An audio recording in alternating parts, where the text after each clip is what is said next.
around, don't disregard it. Sweep you off the ground, show you what heart is. Standing strong and proud, nothing can knock it. Let's get it started, it's the hardest. Talk around, don't disregard it. Sweep you off the ground, show you what heart is. Standing strong and proud, nothing can knock it. Let's get it started. Yeah, get your boots ready. We're about to go on a trip where we wrestle, nobody settling or calling it quits. You're here for the grit, betcha this stuff is amazing. You're stumbling, welcome to the bump in the apron. Step into it, the hardest part of the ring. Here to bring fun, yeah, and this art he is king. It's the best thing, making sure you don't tap out. Don't go soft with the hardest podcast out. And it's not just another one, it's clear. Off the rest, in this content, none contest. Take the nonsense off the steps. You know it's nothing but pure gems when it's coming off the chest. Get it? Now it's time to sit and relax. Get your mind blown away, ain't no skipping this track. Have you paying more attention, no listening gap. Get everything I ever wanted, no giving it back. Yeah. Ooh, what's up, everybody? Welcome to the Apron Bump.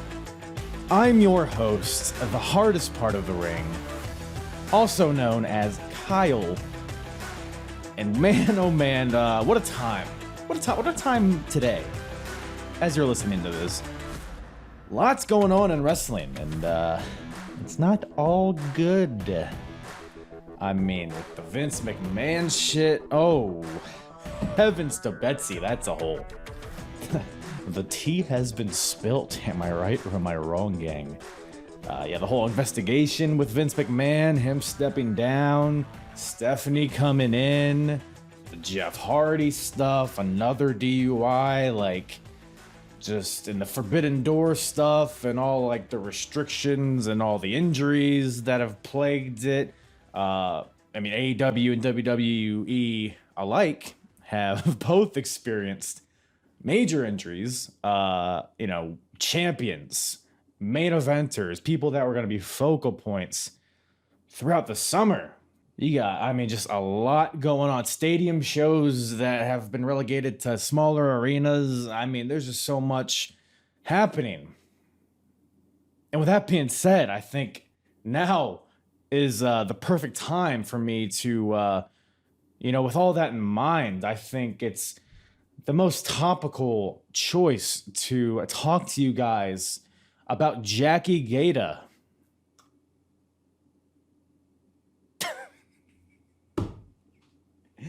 I actually don't even remember if she's on this show, but she's stumbling around somewhere. But whatever the case may be. Actually, you know what? It does kind of relate to this show. So, by the way, what are we talking about? Hardest part of the ring? TNA. Against All Odds, 2006. TNA, man, at this point in time, February of 2006, though it's hitting. It is hitting hard. And, the X Division is on fire. Obviously, the title scene with Joe, AJ, and Daniels, that legendary threesome. We have the rematch of their Unbreakable three-way that occurred on this show, which a lot of people might not even know happened. It's a very different match, but we get into that in the podcast, but it's still great shit nonetheless. Great storyline there, and even great undercard X Division storylines and matches going on this show. Top of that, you have the tag division, which is always great. You got the Dudleys, AMW, Team Canada, all that stuff. Sting's wandering around somewhere. He actually, because the last TNA show I covered is was Final Resolution 2006, and that is the show where Sting debuted in the main event and a tag team match where him and Christian were victorious over Jeff Jarrett and Monty Brown. But then on Impact, about I think it was 2 weeks later, Sting came out on Impact and essentially retired. He was like, look, WCW, I didn't get to go out on my own terms. But now I came here, I main evented a pay-per-view, I ran naked around the arena, I painted my face, I painted faces, and so now I get to go out on a high note. So he comes out on Impact, basically retires, he sets his bat down, and he walks through the tunnel into the smoke. And we of course, never see him again, as you all know. So that's a thing at this point. So Sting's not here on this show. But you know who is? It's Christian. Fuck Todd Grisham.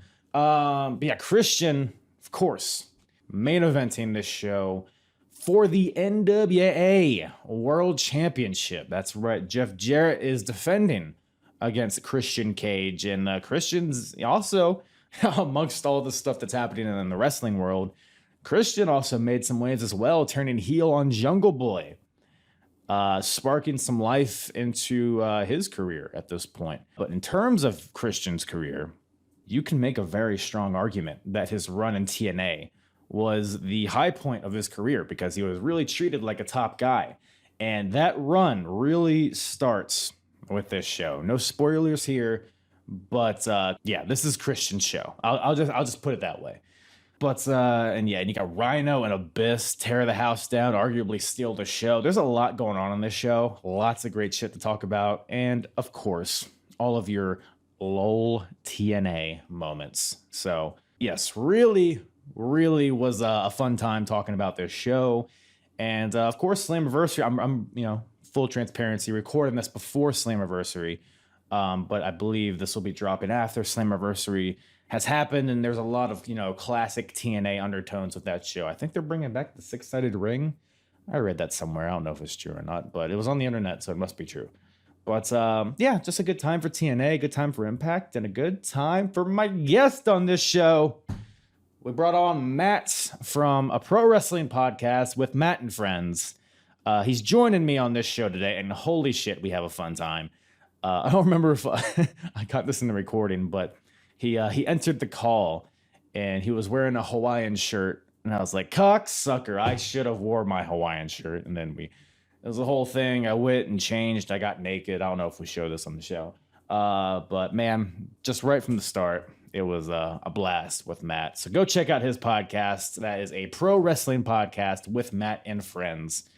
Check it out on YouTube or wherever you listen to podcasts. All the info, all of the social media is in the description below. Really good time with Matt. He does a lot of interviews on this show. Just general wrestling talk. Gets into a lot of different things. A really good advocate for mental health as well. So really good stuff over there from Matt. So go check him out and check out me and all my other episodes at apronbump.com. Check out my merch. Go rate the podcast, review the podcast, suck a camel's dick, do whatever you need to do. I've babbled enough. Let's get into it. TNA Against All Odds 2006 with myself and Matt from a pro wrestling podcast with Matt and Friends. Yeah, when I think of Indiana, I'm like, what's over there? Is there anything like what's like the go-to thing to do in Indiana? Not a whole lot for me. If I could afford it, I'd love to go to more Black Label pro wrestling events in Crown Point. Oh yeah. They just yesterday had a show. They had two shows, one at 3 p.m. and one at 7 p.m. and I missed both. So I was kind of mad about that, but damn, you should have snuck in, man. I thought about it, man. It's funny because Warrior Wrestling, I asked them if I can work for them for one show, and they said yeah. And I remember I just got out of work. I worked from 8 in the morning till like 5 p.m. and it was so fucking hot.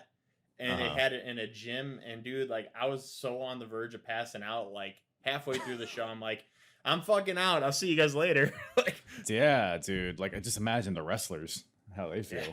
That's yeah, crazy. It was supposed to be outdoors, but it was raining or some shit, and they were like, "Yeah, indoors it is. Cool. Let's wrestle in the rain. Don't be a pussy. What's the worst that could happen?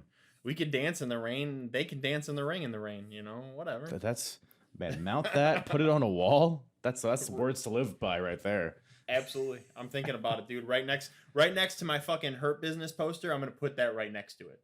There it is. Right up top there, just right across. It'll be right above your head. Yeah, if we could dance in the rain, they could fucking dance in the ring Put that on your tombstone. Right. That shit works. Well, how you been, man? You've good, dude. Your podcast kind of just came back recently, didn't it? Yeah, so it fucking sucks, man. Like dealing with mental health and depression, like you get to that point where it's just like, man, I'm not doing great. Like I just when I do my shows and shit, I obviously schedule in advance, and it got to that point where I was like, fuck. And this happened twice. Like when I first started last year, I had shows booked up for last April and last May, and I was like, well, gotta cancel. My depression's killing me. So I told them, and I'm like, hey, listen, this is going on. They're like, you're good, dude, no problem. And then I came back, and I was doing shows every week, and I was like, this is too fucking draining for me, especially with I take care of my dad. You know, I go all the way to his place. I help him out because he can't get around. You know, with work, and then I'm trying to do my classes for my real estate shit. So it's like, it was just too much. So I booked a whole bunch of shows again, and I'm like, oh, canceling again. Here we go. So I have a plan now where I'm going to do like one show every month and a half, just to kind of keep my headspace there, and then kind of build going forward. So we'll see what happens, man. But I did book a show. I had, a wrestler from the Nightmare Factory named Matt Honey. That was honestly probably one of the best conversations I've ever had. Really fun, really, I don't know what, man. It was probably my favorite conversation, to be honest with you. No, yeah, actually, I started listening to that. I still need to finish it, but it seemed like there was like a good energy among it. It seemed like you guys were having fun. So like, that's like, man. Sometimes people forget that's what podcasting's about. It's like having fun, shooting the shit. Like I think people take it too seriously sometimes, but 100%. And you have to have that chemistry, man. Like, you know, you switch the shirt. We got the Hawaiian matching shirts. Like we already started off strong here. So what's your favorite dinosaur? 3, 2, 1. Velociraptor. There it is. But yeah, no, absolutely, man. I'm digging the energy so far, and it just started, man. So let's just take our shirts off. Actually, I like where this is going. I think that's the next step, dude. You know what? Who's with me? Down, down. Look, I can't talk about wrestling with an erection. Like it's a thing that I have. You know, it's just one of those things. My quirks. Wrestling is the only thing that gets me hard, dude. My ex-fiance couldn't even do it, and that's why she's gone. Sorry, I'm just thinking of how I can use that soundbite to promote this episode. I'll find a way. This week, wrestling is the only thing that gives me an erection. Quote by The Rocket. Oh, man. That is actually, it's funny because that was my pro wrestling name. You know, I've told this story numerous times on my shows. Like, I tried out for pro wrestling. I had the whole gimmick and shit planned out, and ended up with a concussion. So unfortunately, it just never worked out for me. Oh yeah, concussions or something, man. You should have gone by the Red Rocket, by the way. There it is. Okay, there we go. my dog gets those all the time, so I get it, man. This dog's the horniest fucking dog I've ever met in my entire life. They're very weird looking. They're like, I mean, it's just lipstick, man. It's just like the weirdest thing. It's like my own penis, dude. Like, it's the weirdest shit. Like, weirdest looking thing. I'm gonna tell you what. This is the most cock talk that has happened within the first 5 minutes of a podcast in the history of my show. So for that reason, I thank you. This has already been a grand success. Hey, dude, I'm here to talk. You know, whatever. You know. I mean, yeah, whatever. I mean, sometimes you can get hard, sometimes you can't. Sometimes you're just against all odds. But speaking of which, here we go. TNA Against All Odds, 2006. So you got a chance to check out the show? Dude, you know, so I remember back in the day, like I bought them. There was a store called FYE in the mall. I don't know if you're familiar with FYE. Yeah. But they had like a section just for TNA movies. And I remember I traded in like a whole bunch of other movies just to buy TNA movies because I couldn't really watch them. And I was like, dude, these talents are awesome. And I remember having that one years ago. I don't have it anymore. I don't know what the hell happened to it. So rewatching it was so fucking fun. Like I was like, dude, this is the coolest shit. Like, dude, yeah. I mean, this is like peak TNA. I mean, this is like you could argue that this is like their best period of time because for sure. I mean, just from what I've been, because I've been watching all the shows chronologically, starting from their first pay-per-view, and this, I don't know if this is the best show that they've had so far, but it's definitely up there. It's definitely top 3. I mean, when you say first pay-per-view, do you mean like when they did the weekly pay-per-views?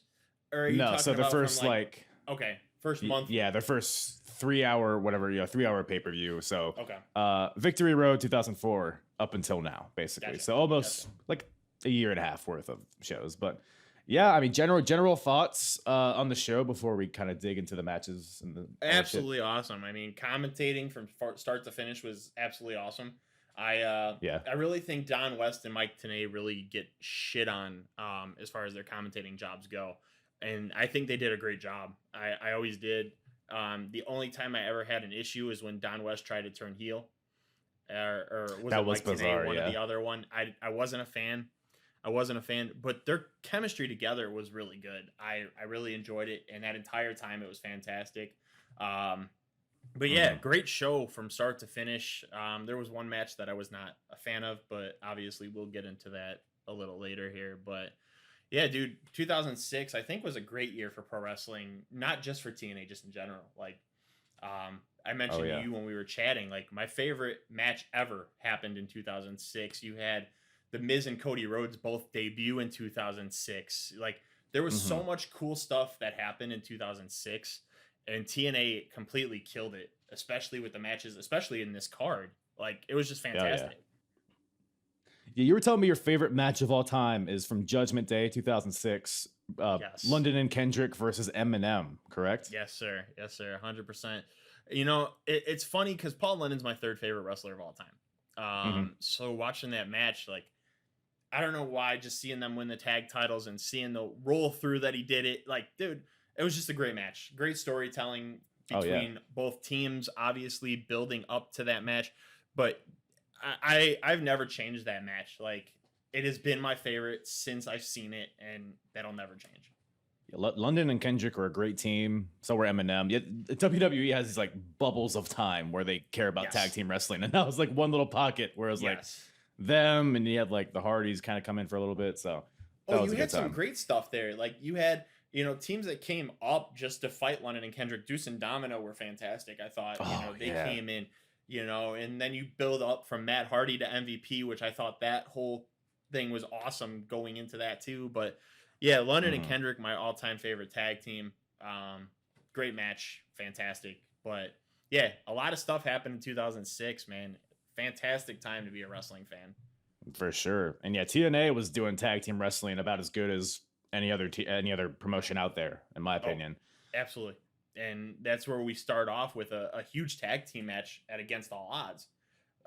You know, that was the first time ever, I shit you not, that I've seen Roderick Strong and Austin Aries, and I was blown away.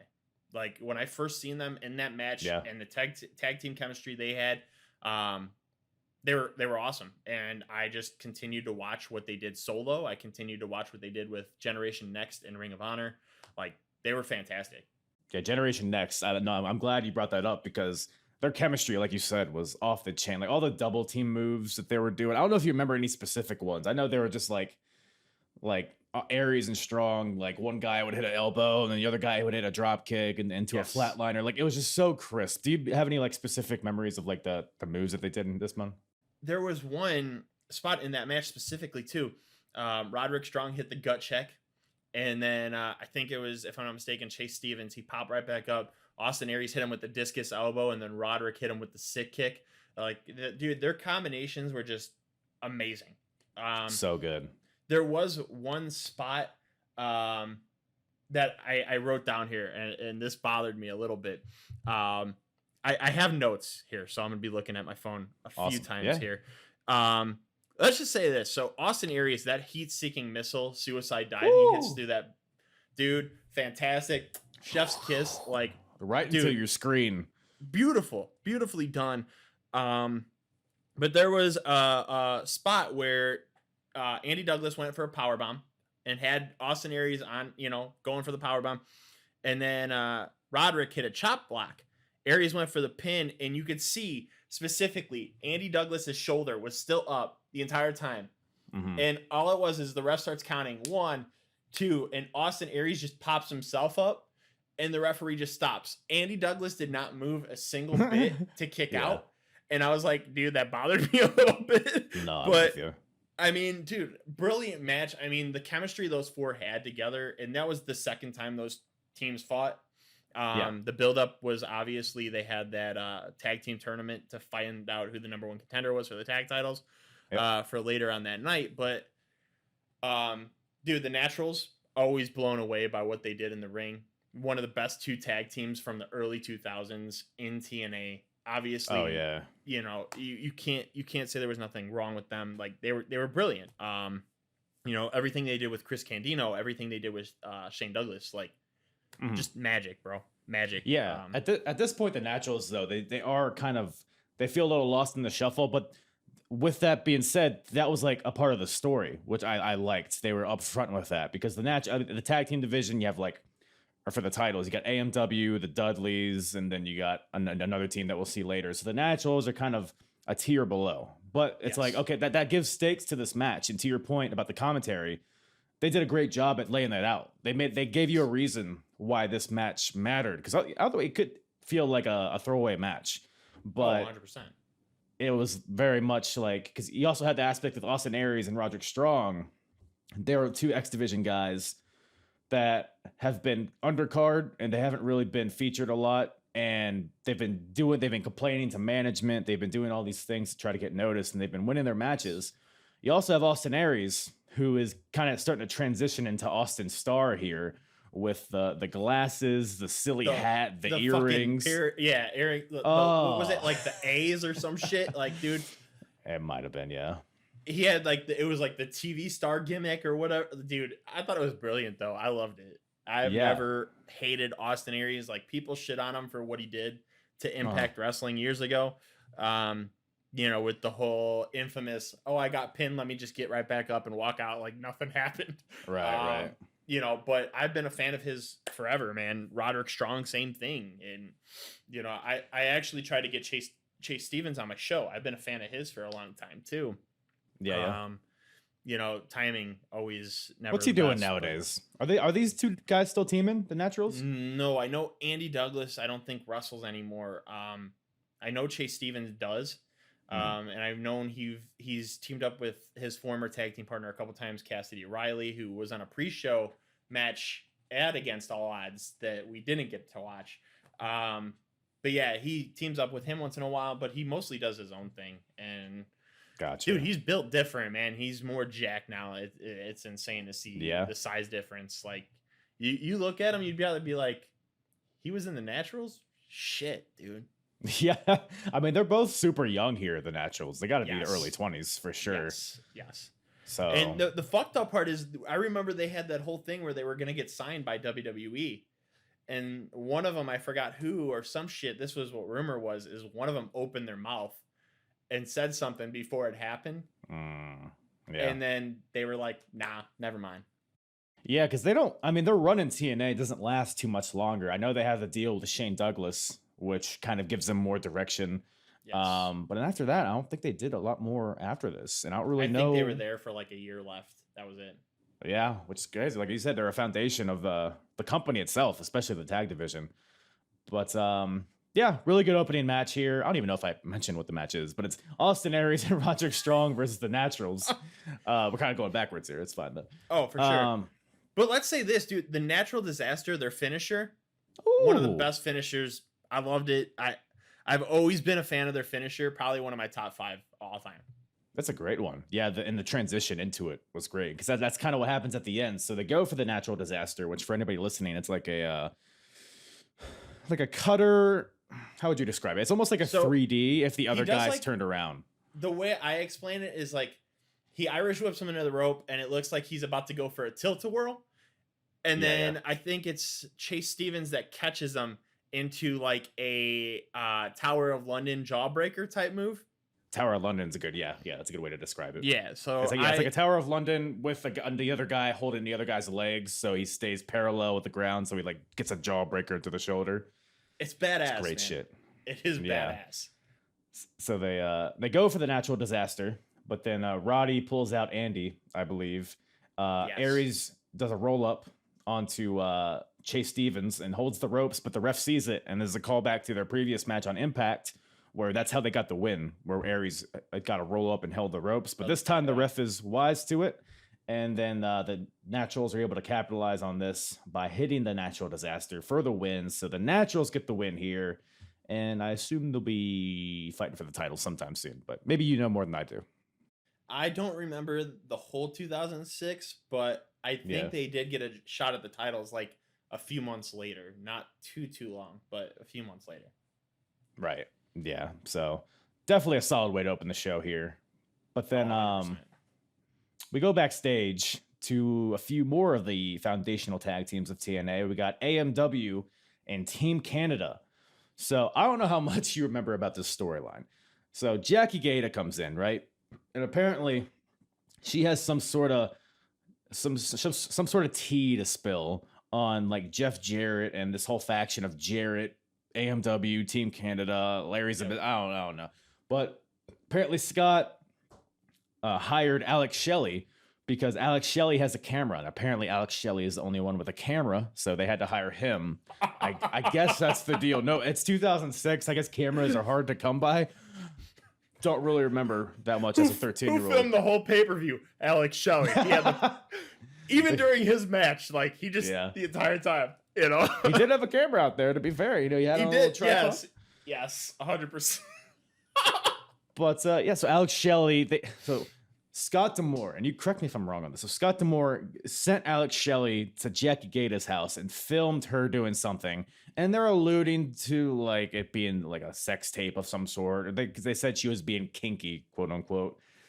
So there's this whole thing where like Jackie Gata has like something that'll ruin Jarrett and his whole faction, and then that faction's trying to get back at Jackie. Do you remember anything about this storyline at all? So I just remember how stupid it was. I was not a fan of it because it really didn't play out too much, because then Jackie Gata just kind of disappeared not too long after that, and then that was it. Thank God. So I don't remember if they ever showed the whole movie, but I remember like it built up like for like the next pay-per-view, I think, and then it just never escalated after that. Yeah, because this is a period of time where I wasn't really watching TNA regularly, and I don't remember the storyline at all. So I'm like, kind of, it's a dumb storyline, but I'm at some extent, I'm like, okay, but what is on the tape? Like, well, what does Jackie Gata have on them? It's like I'm kind of pulled into it, so I guess it was good in that sense. I think that was the leading storyline to what caused Charlie Haas to return to Impact Wrestling not too long ago. Is like that was the long-term storyline. Like he wanted to come out and say like, you know, hey, Josh Alexander, you're from Canada. Remember back then when those assholes from Canada did that shit to my ex-wife? Yeah. So obscure storyline from early 2006 that they're calling back to 16 years later. I can see it. Right. Like that was my wife. Bro, me and you are the only ones that remember the storyline. So that's I think we should keep it at that. Like, yeah, it's probably best for society. Nobody else needs to get involved. But yeah, that's the whole thing backstage. And then Larry Zbyszko comes in and says, hey, y'all, if anybody interferes in the main event, they'll be fired on the spot. And that's the main event is Christian versus Jeff Jarrett for the NWA title. So yeah, pretty much just setting up for that. But which was a load of bullshit, but we'll talk about that later. Oh yeah, well, it's a Jeff Jarrett match. We have tons of shenanigans to get into. But 100%. That could have been a whole podcast in itself. But Jeff Jarrett, TNA run. So we have a 4-way match after that. We got Petey Williams versus Jay Lethal versus Matt Bentley versus Alex Shelley. So I ask everybody that comes on and talks TNA with me, what do you know about Matt Bentley? The Bentley bounce. Dun, dun, dun, dun, dun. Dude, Yep. Matt Bentley. Okay, somebody said this the other day. They're like, no, Matt Bentley wasn't Shawn Michaels' cousin or whatever. It was Michael Shane. Well, Michael Shane is Matt Bentley. Same fucking person. I loved Matt Bentley. I thought he was fantastic. I wanted to see more of him get a better run. We've seen him make one match in WWE. But dude, did he? Yeah, he had like a jobber match. I don't remember who against, but it was an ECW or SmackDown, one of the two. Okay. But no long hair anymore. It was like short hair. I wasn't a fan. But yeah, I loved Matt Bentley. Always thought he was fantastic. His run with Kazarian, I thought was brilliant. Yeah, I really think did. Matt Bentley strikes me as a guy that would thrive in a tag team. Like, I don't know if he has the charisma to really, especially in this era where the X division is very saturated with really talented guys, and we'll see that in the title match, especially, and even this match. Like, I feel like he kind of was lost in the shuffle, but he was solid. He was solid. Like, he's not bad, but No, he was great. I thought he was great. I really did think he was great. he did some really cool stuff in Ring of Honor. I will say that his matches with Paul London in Ring of Honor were great. Probably the best stuff he's ever done, in my opinion. yeah. But yeah, as far as this four-way match goes, the main takeaway is Jay Lethal, because this is really the beginning of his rise, because he had been featured on Impact for a few weeks at this point, but he's been a jobber pretty much. He's getting his ass kicked by Samoa Joe and Monty Brown and stuff like that. But this is the first time he was kind of portrayed as like a guy that could compete, that might actually win a match. And spoiler alert, he does. But Jay Lethal, man, what are your thoughts on Jay Lethal and his performance in this match? Spoiler, guess what? Match is over already.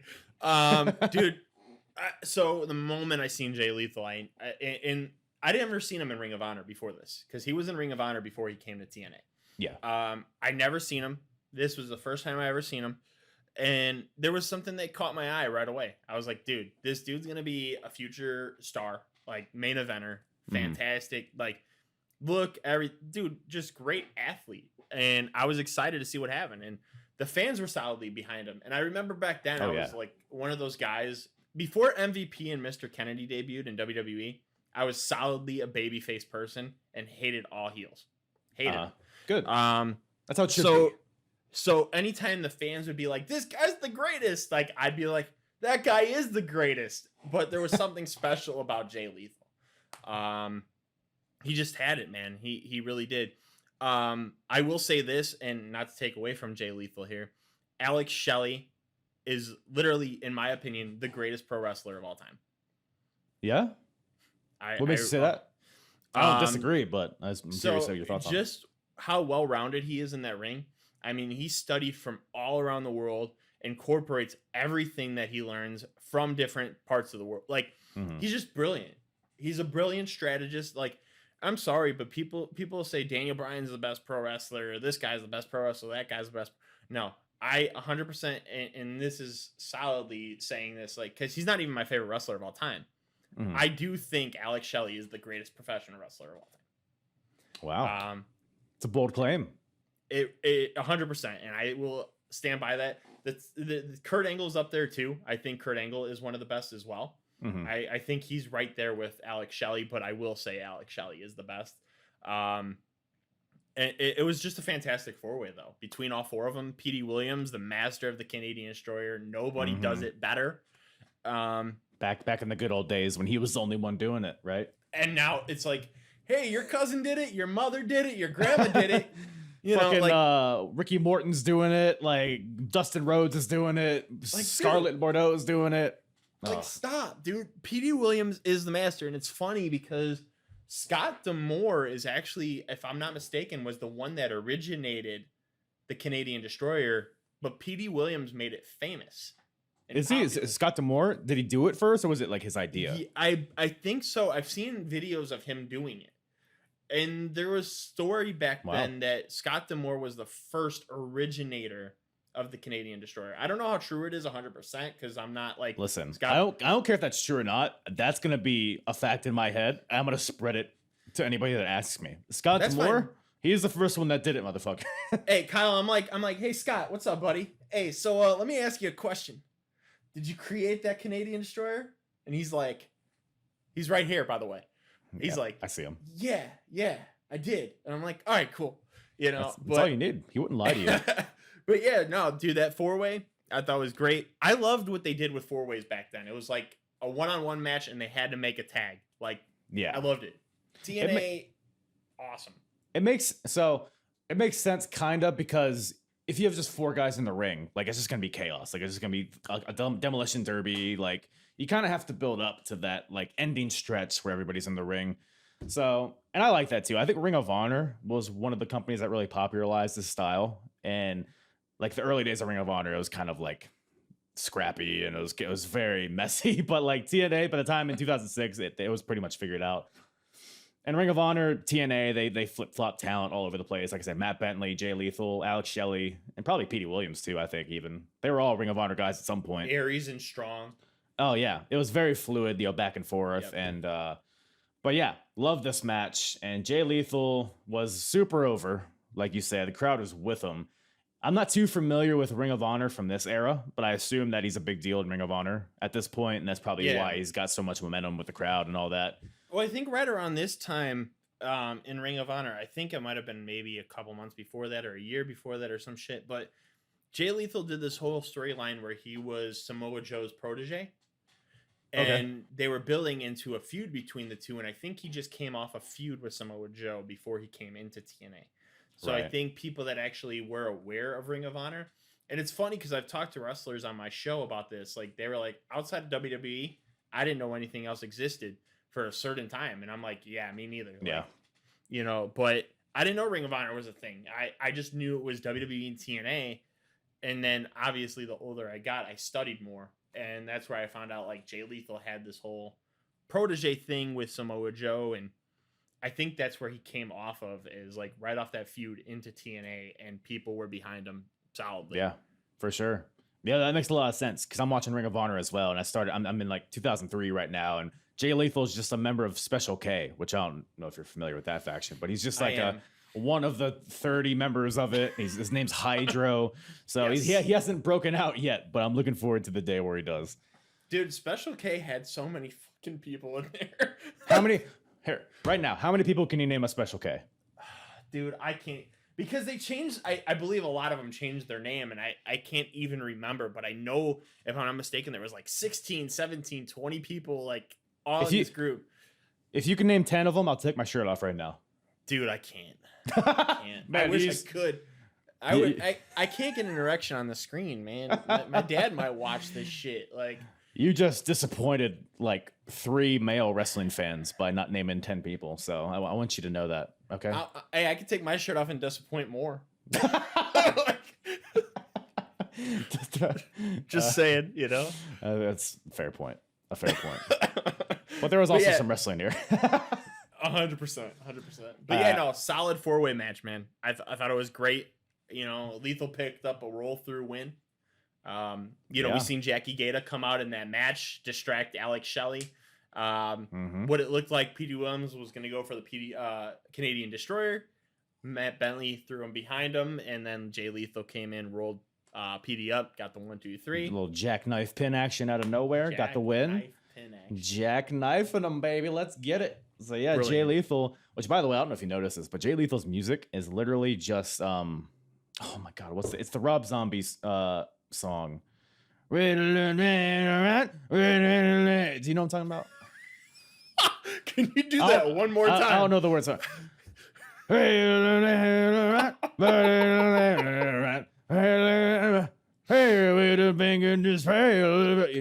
the song I'm talking about.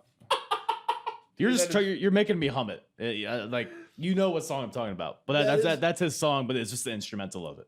That was fucking brilliant. I loved it. What's the song called? Do you know what the song's called? I don't, dude. I never listened to Rob Zombie specifically.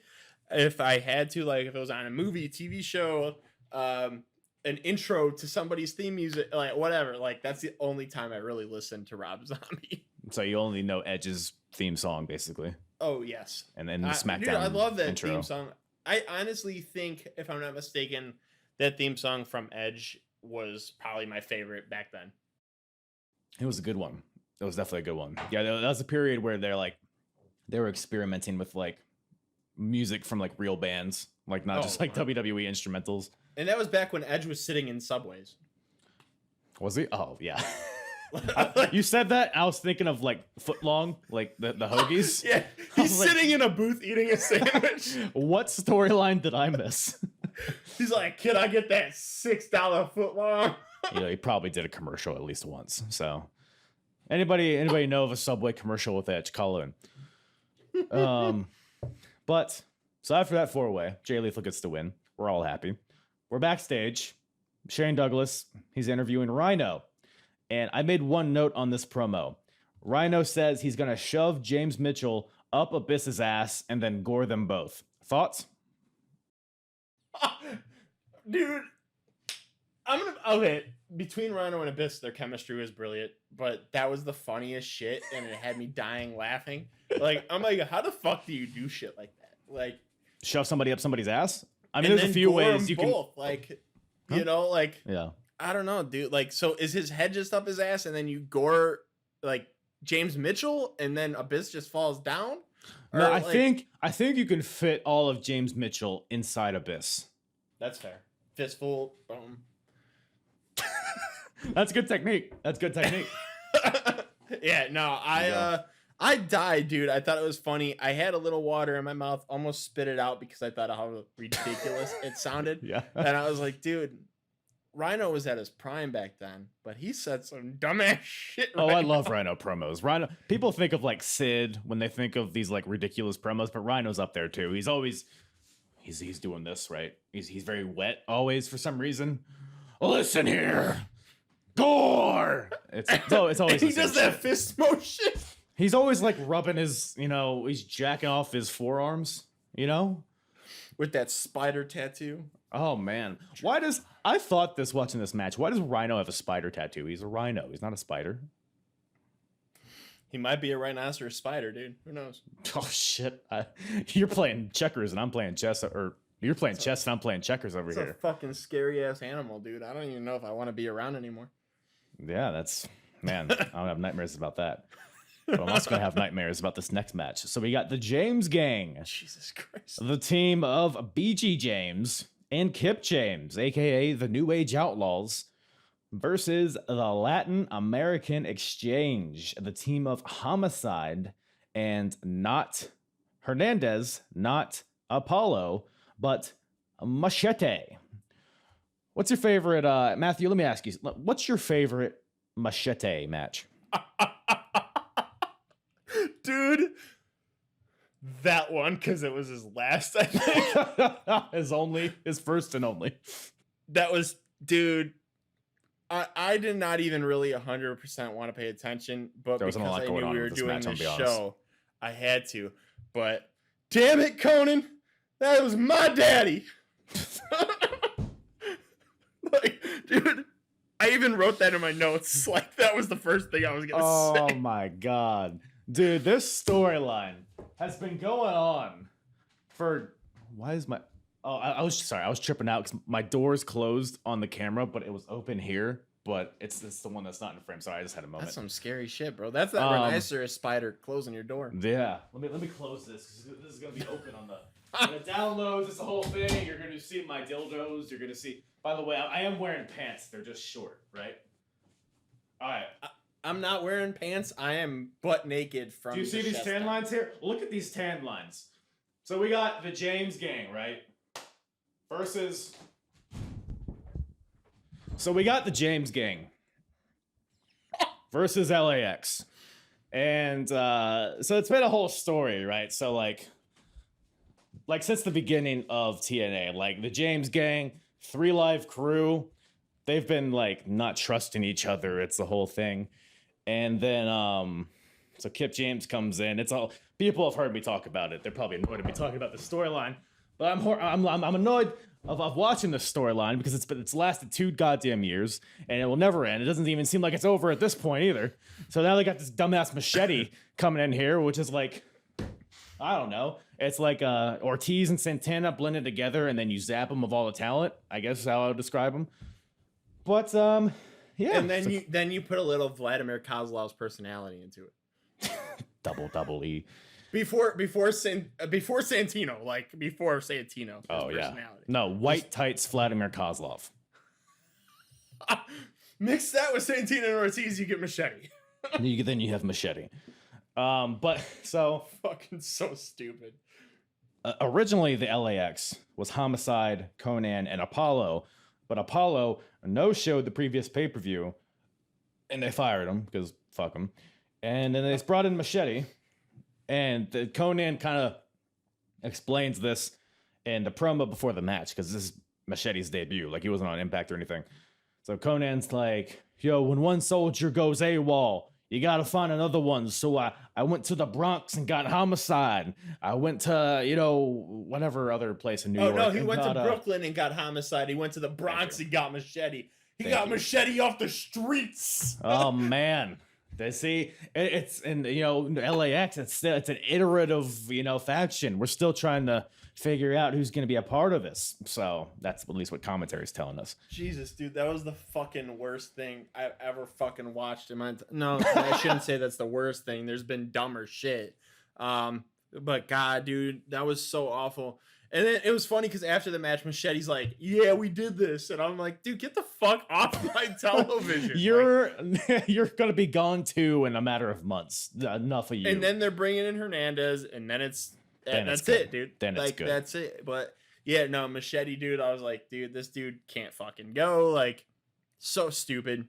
I thought, like, honestly, dude, I did not want to pay attention to that match, but obviously, like I said, I had to. But I mean, I thought the brilliant storyline from how they split from 3 Live Crew was cool, but yeah. I just think like Homicide was the OG of Right. LAX, like the first original, whatever. And then it was just like they couldn't figure out what they wanted to do as far as a partner for him. And then they're like, "Hey, let's bring in this big dude named Hernandez, and he'll just fucking border toss people." The most racist name for a fucking move, dude. Let's hit him with the border toss. He had another move called the Cracker Jack as well. Yes, So where he took the fucking shirt and threw him over behind him. Yep. It's a weird time. Then you have Homicide with the Gringo Killer. Like, Yep. What a time. And the What cop time. cutter. Yep. Yeah. Let me ask you a question. What's worse, Machete or Kip James's pigtails? The fact that I don't even know, bro. Machete, 100%. Okay, yeah, because Kip, if anybody could rock a set of pigtails, it's probably Billy Gunn. Yeah, 'cause So. Billy Gunn gives no fucks, bro. That motherfucker doesn't age. No, he's juicy and loosey, man.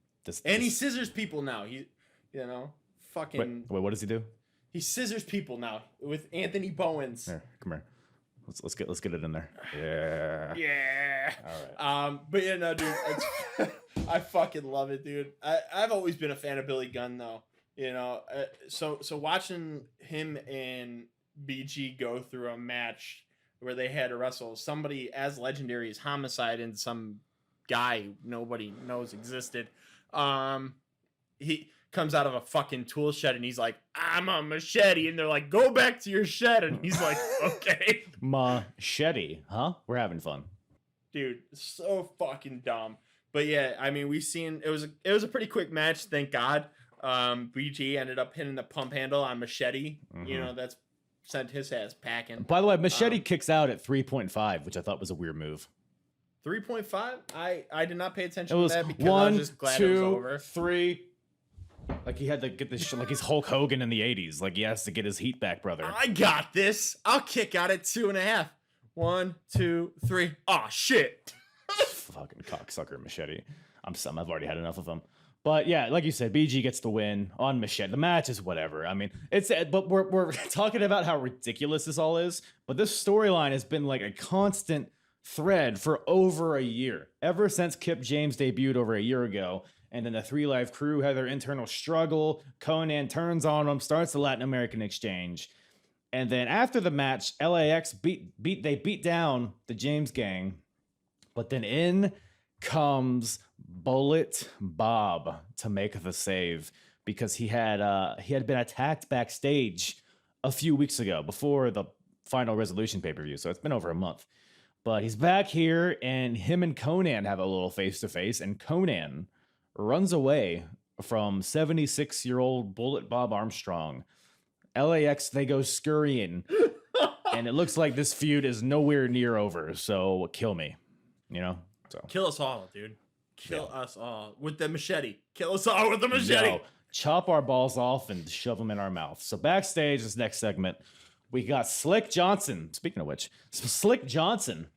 Another cock joke. Wieners. Ding, ding, ding. Come on, the wiener alarm's going off. And How would that go? The wiener alarm. Is that what you're? Is that what it makes? Is it the sound it makes? That's the sound it makes, dude. And that's probably why no girl sleeps with me anymore. That'll do it. That'll do it. Your Johnson's not Slick, but you know whose is Slick Johnson's. So he's a referee, and just the way you said that. He's a referee. He's a referee who wears shorts. He's bald. He's bald, and he's Johnson. He says he finds Larry Zbyszko backstage. He's like, how did he talk? He was like, Larry, yo, I just noticed there's no ref in the main event. Listen to me. I main evented 85 main events in WCW. You should make me a referee. But he's not the referee. Spoiler alert. Or is he? So he does slide in for a second, but literally and figuratively, hold on. Slick Johnson slides in for a second. There we go. That's what I needed from you. So after that, we got something much better than what we just witnessed. We got the NWA World Tag Team titles on the line. We got the team of America's Most Wanted, the champions, versus Chris Sabin and Sanjay Dutt. Kind of a random tag team, but they're like two of the guys that are like at the top of the X division, but not in title contention. So makes sense to put them on the pay-per-view here. And both of them are like have a good amount of momentum behind them at this point. So, but it turns out Sabin got a gnarly ankle injury on Impact before this show, where he was going for a drop kick in the corner, but he like slipped and his ankle went like dude, like did like a 90-degree like twist. It was supposed to drop kick like this, and his ankle was like, nah, fuck you. Yeah, his foot just like slid and his weight like dropped on. It was nasty. But that's the story of this match. So AMW, of course, attacks the ankle for the majority of the match. Sanjay Dutt eventually gets the hot tag because he's the fresh man. So it's essentially a handicap match in a lot of ways. Sanjay's in there with a springboard double drop kick, a springboard moonsault. He hits a Salida del Sol on one of them. Chris Harris goes for a catatonic, which is like a spinning slam of sorts, but it gets reversed into a crucifix pin by Sanjay for a 2 count. And then AMW, they're pissed. So they get a chair. They bring in a chair, but Sabin's back up. Hits a tornado DDT onto Chris Harris, I believe, onto the chair. Dutt follows up with a standing shooting star press for a 2 count, which is a really fun false finish. Dutt goes for the Hindu press, but it misses, and James Storm hits the super kick. Then they hit the death sentence, AMW does, for the win. So AMW retains here. Good match, but I don't know if the injury with Sabin is legit or not. Like, I don't know if he just like rolled his ankle and they were like making more of it than it was. But I tweeted out at him earlier to ask him, so hopefully we get a response on that one. Hopefully. Doesn't he follow you? He does. So I remember like it was like a few weeks ago, and I woke up and it was like Super Sabin followed you, and I'm like, I know there's a fake account that says Chris Sabin and it's not him, but this was legit, dude. And I literally almost shit myself because I was like, dude, this is the coolest fucking moment of all time. Because Chris Sabin is also in my top 5 professional wrestlers of all time. So he's great, yeah. I've always loved Sabin. I always thought he was great. But yeah, I was excited about that. So this match was cool to me. I loved the chemistry that Sabin had with Sanjay, even though they were like short-term tag team. We all know how great Sabin is. Sanjay Dutt's movement in that ring was always a thing of beauty. AMW, obviously the best tag team of TNA back then. Right there with the Naturals. I would say together. Maybe of all time. Maybe no, Motor City Machine Guns, Beer Money also are in contention, but Motor City is my second favorite tag team of all time, right after London and Canada. Well, I mean, both the individual guys are on your top list, so I would imagine. And it's funny because, funny enough, Brian Kendrick and Alex Shelley, I think, are the way more world-renowned pro wrestlers. Like, I think their skill set is better.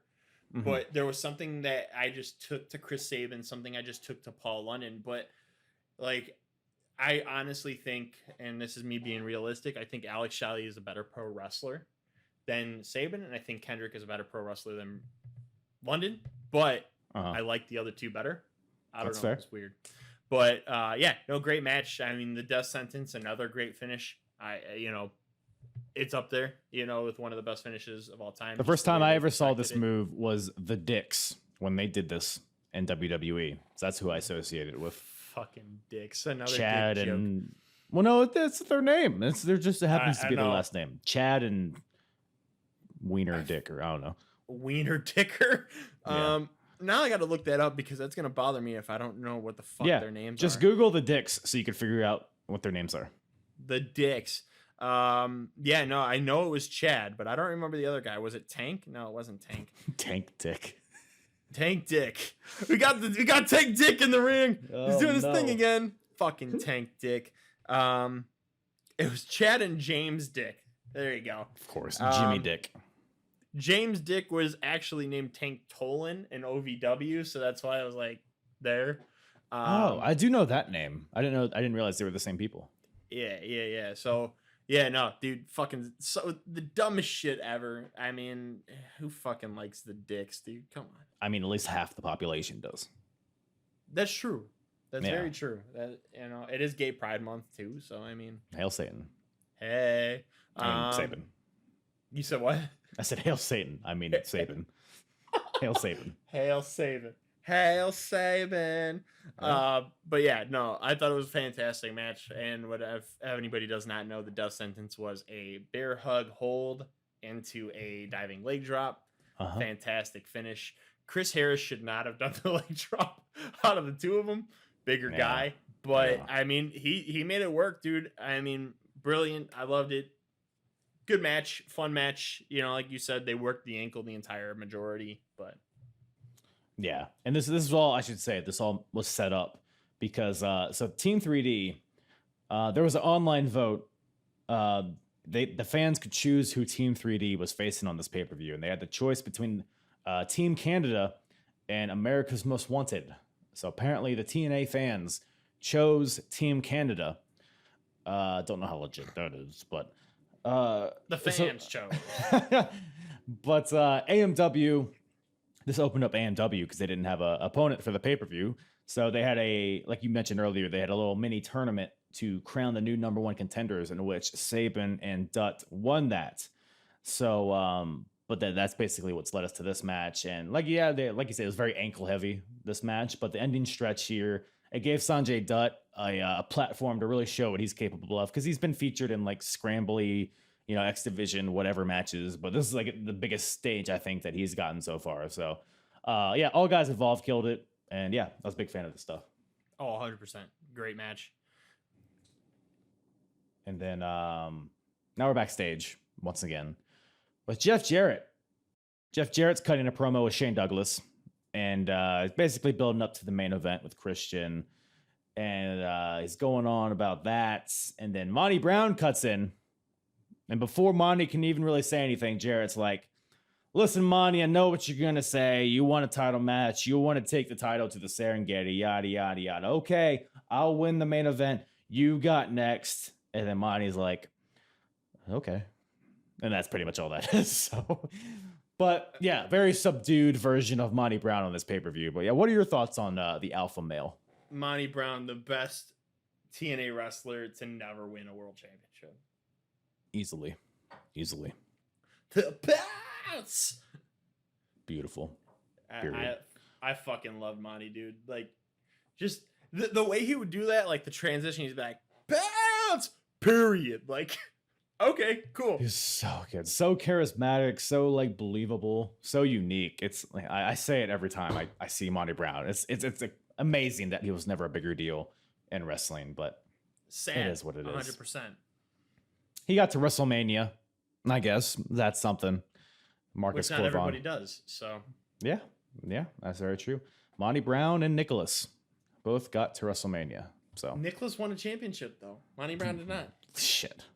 Monty Brown versus Nicholas. Book it, Vince. Pounce the shit out of him, he'll go flying all the way to the upper deck. Let me rephrase that. We want to say we want to pounce him as the wrestling move, not actually pounce a. Anyways, speaking about pouncing off of upper decks, That actually is a good transition into this next match. We got a Falls Count Anywhere match.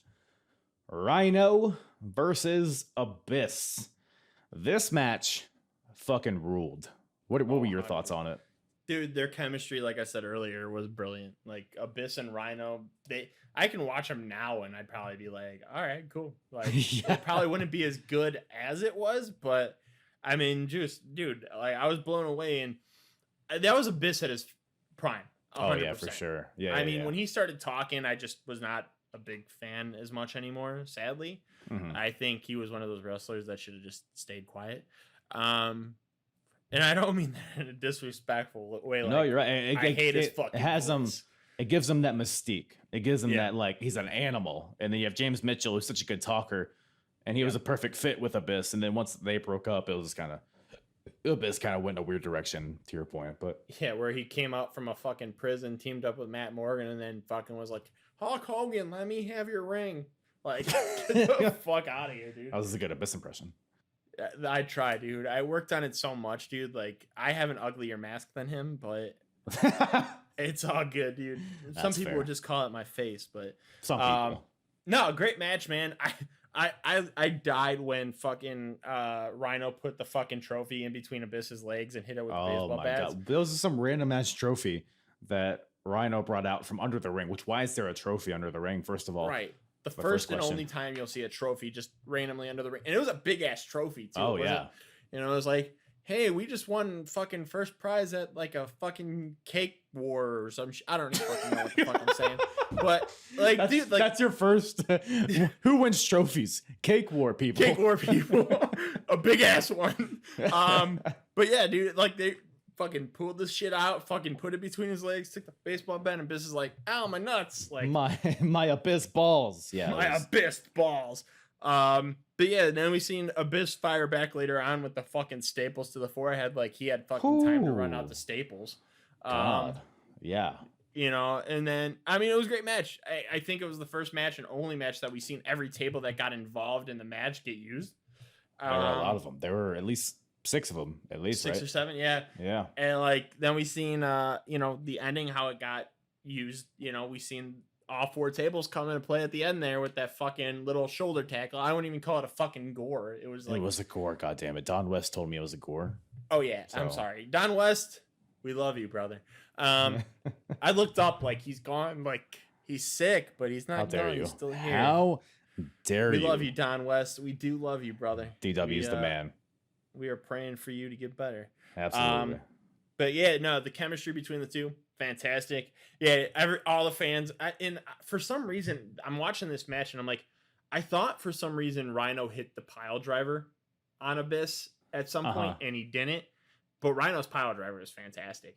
But there was that part where the fans are like, gore, gore, gore. And he's like, all right, I'm going to run. And then I'm going to stop and shoulder tackle him. Well, I mean, there's, I guess, some whatever reason. But like earlier in the match, they're fighting like by the stage and Abyss sets up 4 tables. So it's 2 stacked on 2.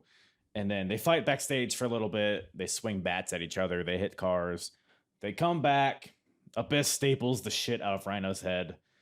What happens here? So Abyss sets up another table in the ring. There's a table set up in the corner already. So there's 2 tables in the ring. Rhino tries to gore Abyss through the corner table, but Abyss counters and choke slams him through the other table that was set up. So I like that, how that was set up. It felt really organic. Yes. Then Abyss grabs a bag of tacks, but this never gets used because as he's holding up this bag, Rhino gores him through the table in the corner. Only gets a 2 count though, amazingly. But after that, they fight into the bleachers towards the stage. And then there's like a wall, like a little wooden wall that separates the crowd from the floor where those 4 tables are set up.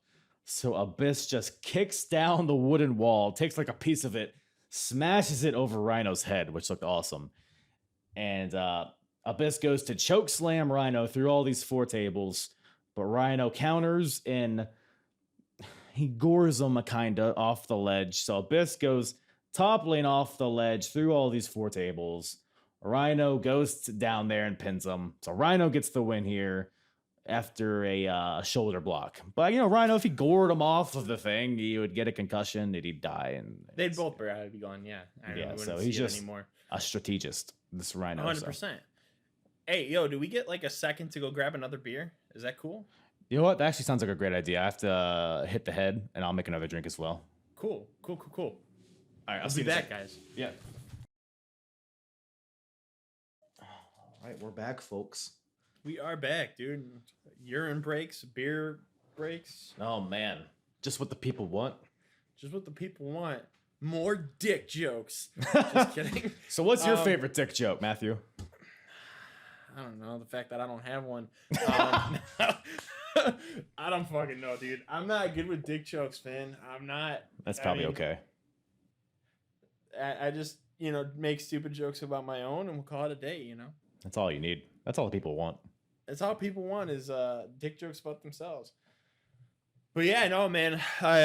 It's funny though because in one of the matches that we're going to be talking about soon, I'm thinking about this. I'm like, dude, there was a lot of fucking dick talk in this conversation, and it's gonna happen in the Dudley Boys match too. There's gonna be dick talk in that conversation, and I'm like, dude, we talked about the fucking dicks. We had the beginning fucking part of this show where we talked about dicks. Oh yeah. Okay. Then we talked about Abyss getting hit in the dick with a trophy. Like, there's a lot of dick shit going on. T and dick. T and dick. Some people say tits and ass. We call it TND. Tits and dick. Too many potential episode titles. You're already giving me. But speaking of dick, Samoa Joe has one probably. So Samoa Joe's here, and he. I haven't seen it, but Samoa Joe. He's backstage. He's talking with Shane Douglas with his dick. Probably. He has two towels. He has one towel that is covered in blood, which is Christopher Daniels' blood. Towel. I've had too much of this. So Samoa Joe has had. He has a towel with blood on it, Christopher Daniels' blood, and it was Sunday and I'm so drunk. So Samoa Joe has a towel. Another towel that's going to be used later for the blood that he creates in the match that is forthcoming. And Samoa Joe has a good line here. He says, "You guys, AJ Styles, Christopher Daniels, you're not against all odds. It's much worse. You're against me." That's good shit, right? Pause. Chills. Pause to digest that. All right. Chills. Come on now. So leads us in to the X Division title match. It's a three-way match. We got the champion, Samoa Joe, versus Christopher Daniels versus AJ Styles. The more obscure rematch that I think most people might not even know happened, because their Unbreakable three-way is the one that's very legendary. And I'd probably say that one was a little bit better, but I think this one had more of a story going with it. So I think it was just as good, but in a different way. What were your thoughts on it? Well, so, okay, I wrote this down because I'm stupid and I forget shit. Best triple threat competitors of all time. The chemistry Joe, Styles, and Daniels had. You could throw any three guys in the ring, girls in the ring, whatever, like Becky Lynch, Belair, and Asuka later tonight, and nothing will match Daniels, Styles, and Joe. Nothing. I thought it was great, man. Fantastic. Start to finish. Samoa Joe literally has the best corner face wash in the business. Oh God, that's a stiffy. Dude, that's I think he just kicks them in the face. I think that's why it's so good. I think he just kicks them in the face. He doesn't fuck give you, a fuck, Samoa Joe. Like, right. I have a dick.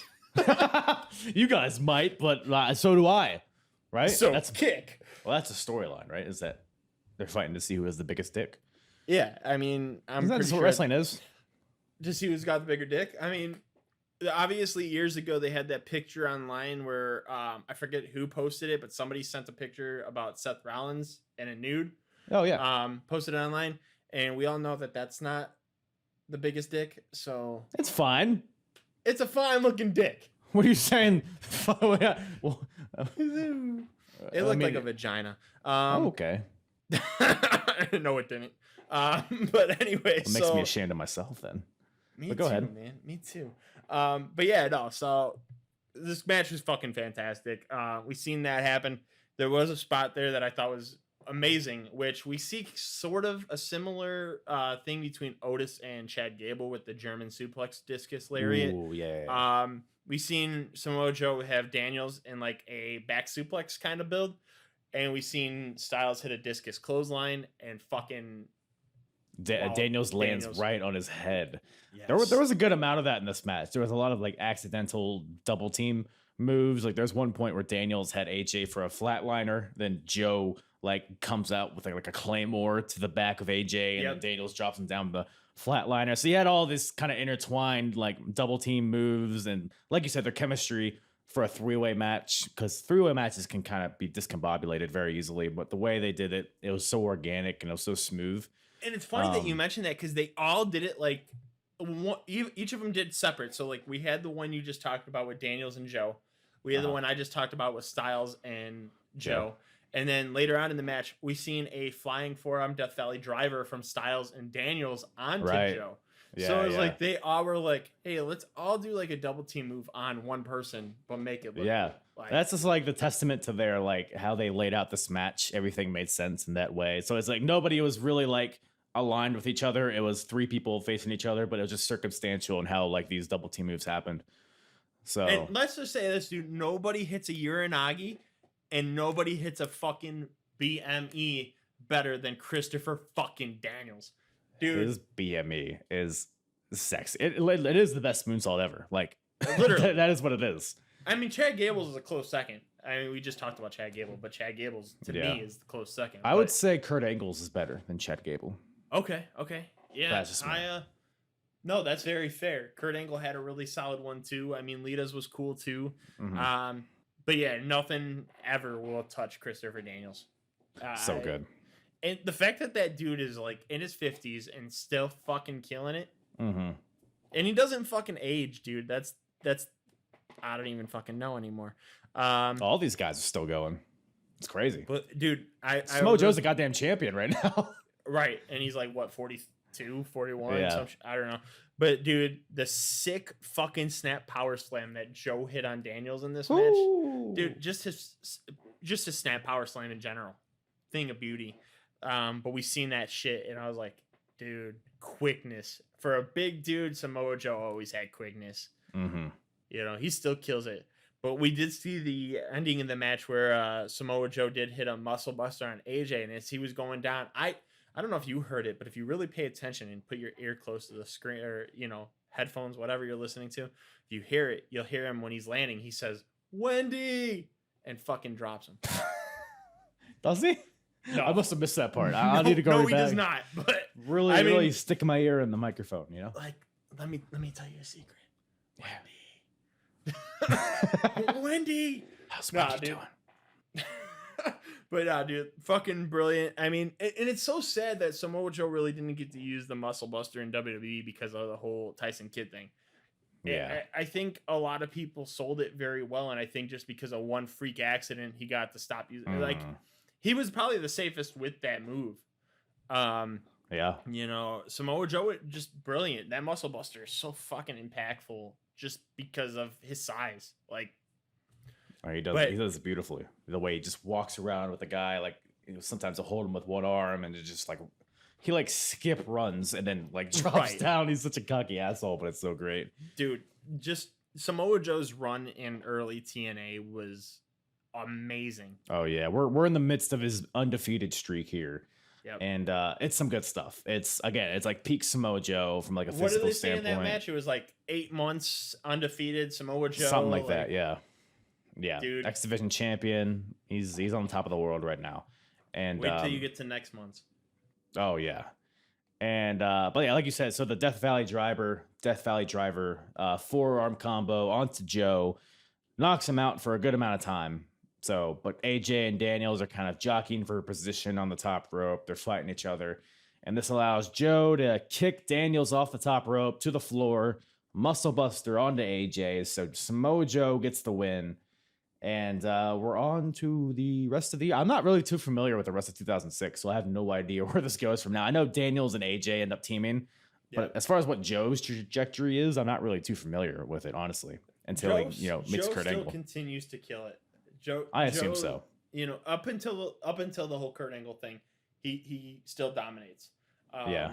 I know at some point, and I don't want to give spoilers. I know he doesn't end up as champion by the time Kurt Angle gets there. Mm-hmm.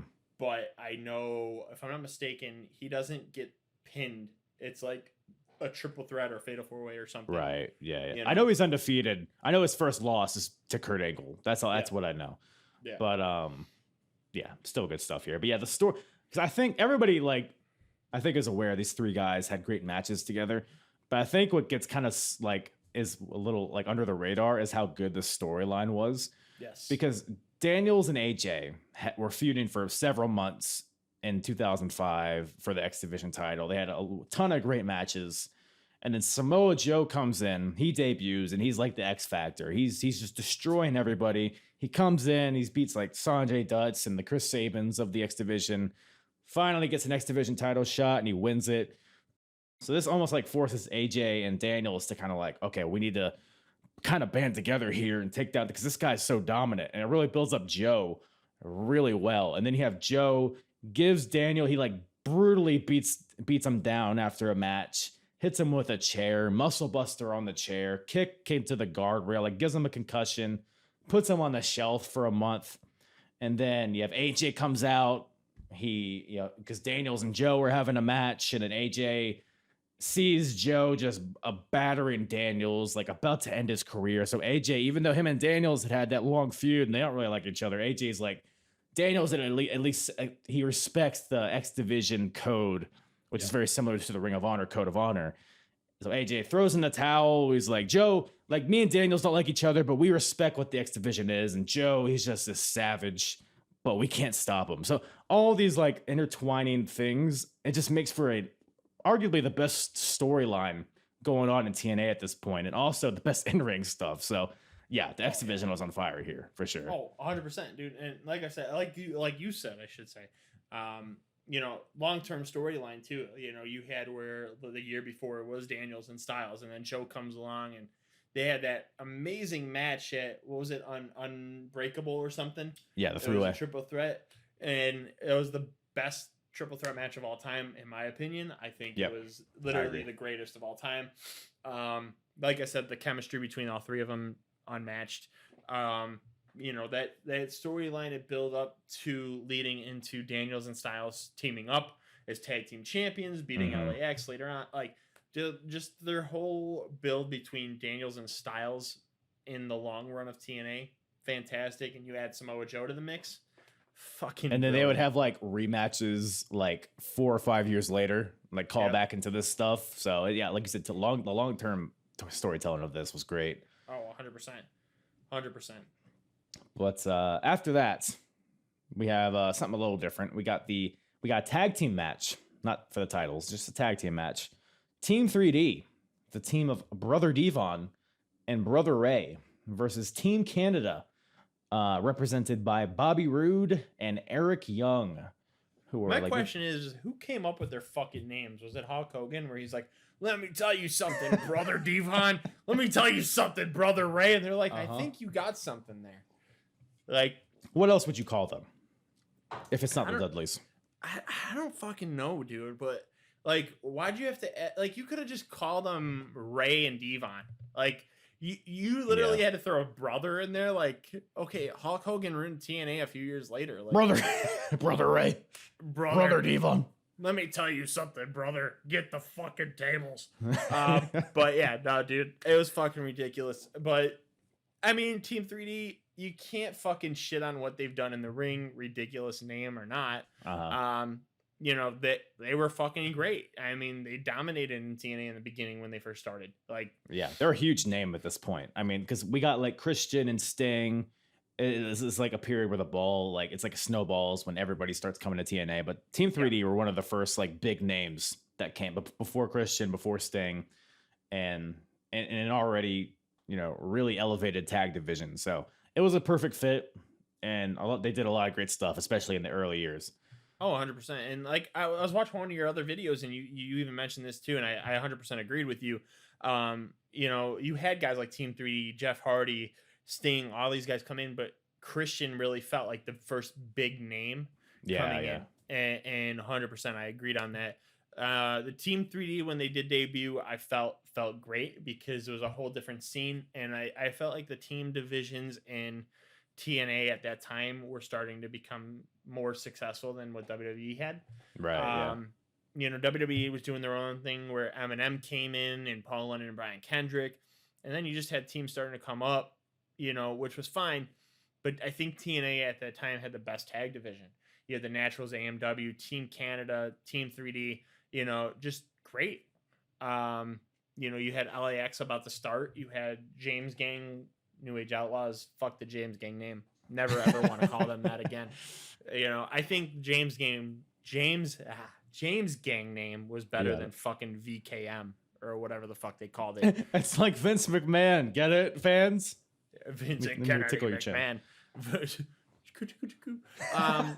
But yeah, no, fucking, I don't know, dude. Yeah, TNA did tag team wrestling better than any other company, in my opinion. Oh yeah, 100%. Ring of Honor did it very well too, but AEW does it decently, like in sometimes. Oh, in the fucked up, I shouldn't say the fucked up thing because I'm a fan of all pro wrestling. I hate AEW's digs at WWE so fucking much, dude. It fucking Right. I want to punch the TV every week when I hear something, and I'm like, dude, I want to fucking kill you. Like, stop. But I will admit this on record: AEW has the best tag division in all of pro wrestling right now. Right now, for sure, absolutely. You know, not really saying much because like who else is really, you know? I agree. I mean, TNA has some, or Impact, I should say. It's not TNA anymore. They have some. I mean, more of the independent wrestling tag teams are better than main television, but unfortunately, if you don't have IWTV, you don't get to watch all that shit all the time. So, but back in the day, dude, early 2003 to 2007 to 2010, TNA fucking killed the tag division, dominated. For sure. You know, you had AJ and Tomko as a team. Fucking, you never thought those two together would have gelled as well as they did. And they fucking did, but you'll see that years down the road here. Christian's Coalition, right? Wasn't that their faction? It was the Angle Alliance, and then turned into the Christian Coalition. The Angle or vice Alliance. I totally forgot about that. Oh, I think God. I think they were with Christian first, as like Tomko came in, and then AJ Styles paired up with them, and they're like, "This is the Christian Coalition." And Kurt Angle's like, "I will rub your head if you join me." And then AJ Styles is like, "Yeah, I fucked your wife." Like, it got all fucking weird, dude. Yeah, late 2010s TNA is a little sketchy. Let's jump in forward, but yeah. But yeah, so fucking weird. But yeah, no, back in 2006, dude, like Rude and Young, as far as Team Canada went, like their chemistry together was amazing. I think they were the best tag team within Team Canada. Oh, 100%. I think, you know, you had people try it out here and there, but Young and Rude, definitely 100% best tag team in Team Canada. Only one that mattered to me, actually. But dude, let's talk about how fucking ridiculous Eric Young was. Like, and I mean this in a good way, because I'm a big fan of Eric Young. I always have been. But like his jitters, dude. Like anytime Pyro would go off, he'd be like, "What the fuck?" Yeah. Like, dude, he was fucking brilliant. In this match, there was so many things where Eric Young was like, "Oh fuck," like, and I felt bad for him in this match a few times. But yeah, it's crazy because Eric Young. No, just off your point with Eric Young, it's because at some point he becomes like very likable, and I feel like that's starting to come off here because he's very entertaining, and it's starting to come through. Because for a while he was just kind of like the other guy in Team Canada, but he's starting to kind of add these elements to his character where he's very paranoid and, you know, whatever. But it becomes the whole thing. He becomes his own thing eventually, and then Team Canada breaks up and they all go their own different ways. But yeah, Eric Young definitely he's shown in this match for his character. Oh, 100%. And dude, Eric Young, it's crazy because I've said this before to somebody too, and I said Eric Young, I think, is the greatest pro wrestler when it comes to working any gimmick the best of his possibility. Like, dude, he's great at whatever he did. The jittery shit, the part where I don't know if you watched later on in TNA when he would come to the ring with shorts and then fucking take them off in the middle of the ring and fucking wrestle in his fucking underwear. You know, or a fucking world elite leader or a fucking world elite. Like, dude, anything Eric Young is given, he runs with and makes it fantastic. And in this match showed too, where like he's not only good as a character, he's good in the fucking ring. And there was one spot where I just died at the oversell that he did. It was like Devon hit a corner clothesline and Eric Young tumbled over the top rope and then went through the ropes. Like he went over and then under. Like he's a gem. Eric Young, he's a gem. Dude, and then I felt bad for him because he got hit in the nuts like two times in this match. And then he got fucking clotheslined by Robert Roode. Then he got 3D'd. Then he got put through a table. Like, dude, it was like Eric Young. Dude, he's a punching bag. Dude, he's the definition of a punching bag. And he's great at it, man. That's why, though. He sells it so great, and it's so entertaining to watch him just get his ass kicked, unfortunately. But it was fantastic. But I will say Eric Young, his elbow drop was amazing in that match. I think I will say this. I made a note of this. Eric Young, probably top 3 elbow drops of all time. Yes. His elbow drop is a thing of beauty. I mean, I don't think anything will ever touch Shawn Michaels. His elbow drop is always brilliant to me. I think I wouldn't put Shawn Michaels up there. I would say like Eric Young, Perry Saturn had a very good elbow drop. He did. Yes, he did. 100%. Elias has a very good elbow drop. Kyrie Sane, Macho Man, of course. Obviously. Jay Lethal. Shawn Michaels might be top 10, but I digress. That's fair. No, that's fair. 100% fair. I think I'm more biased because Shawn Michaels is my favorite wrestler of all time. That's fine. But I will say, and I think people are going to be like, fuck this show because I'm going to say this. Velveteen Dream, dude, had a fucking sick ass elbow drop. He did.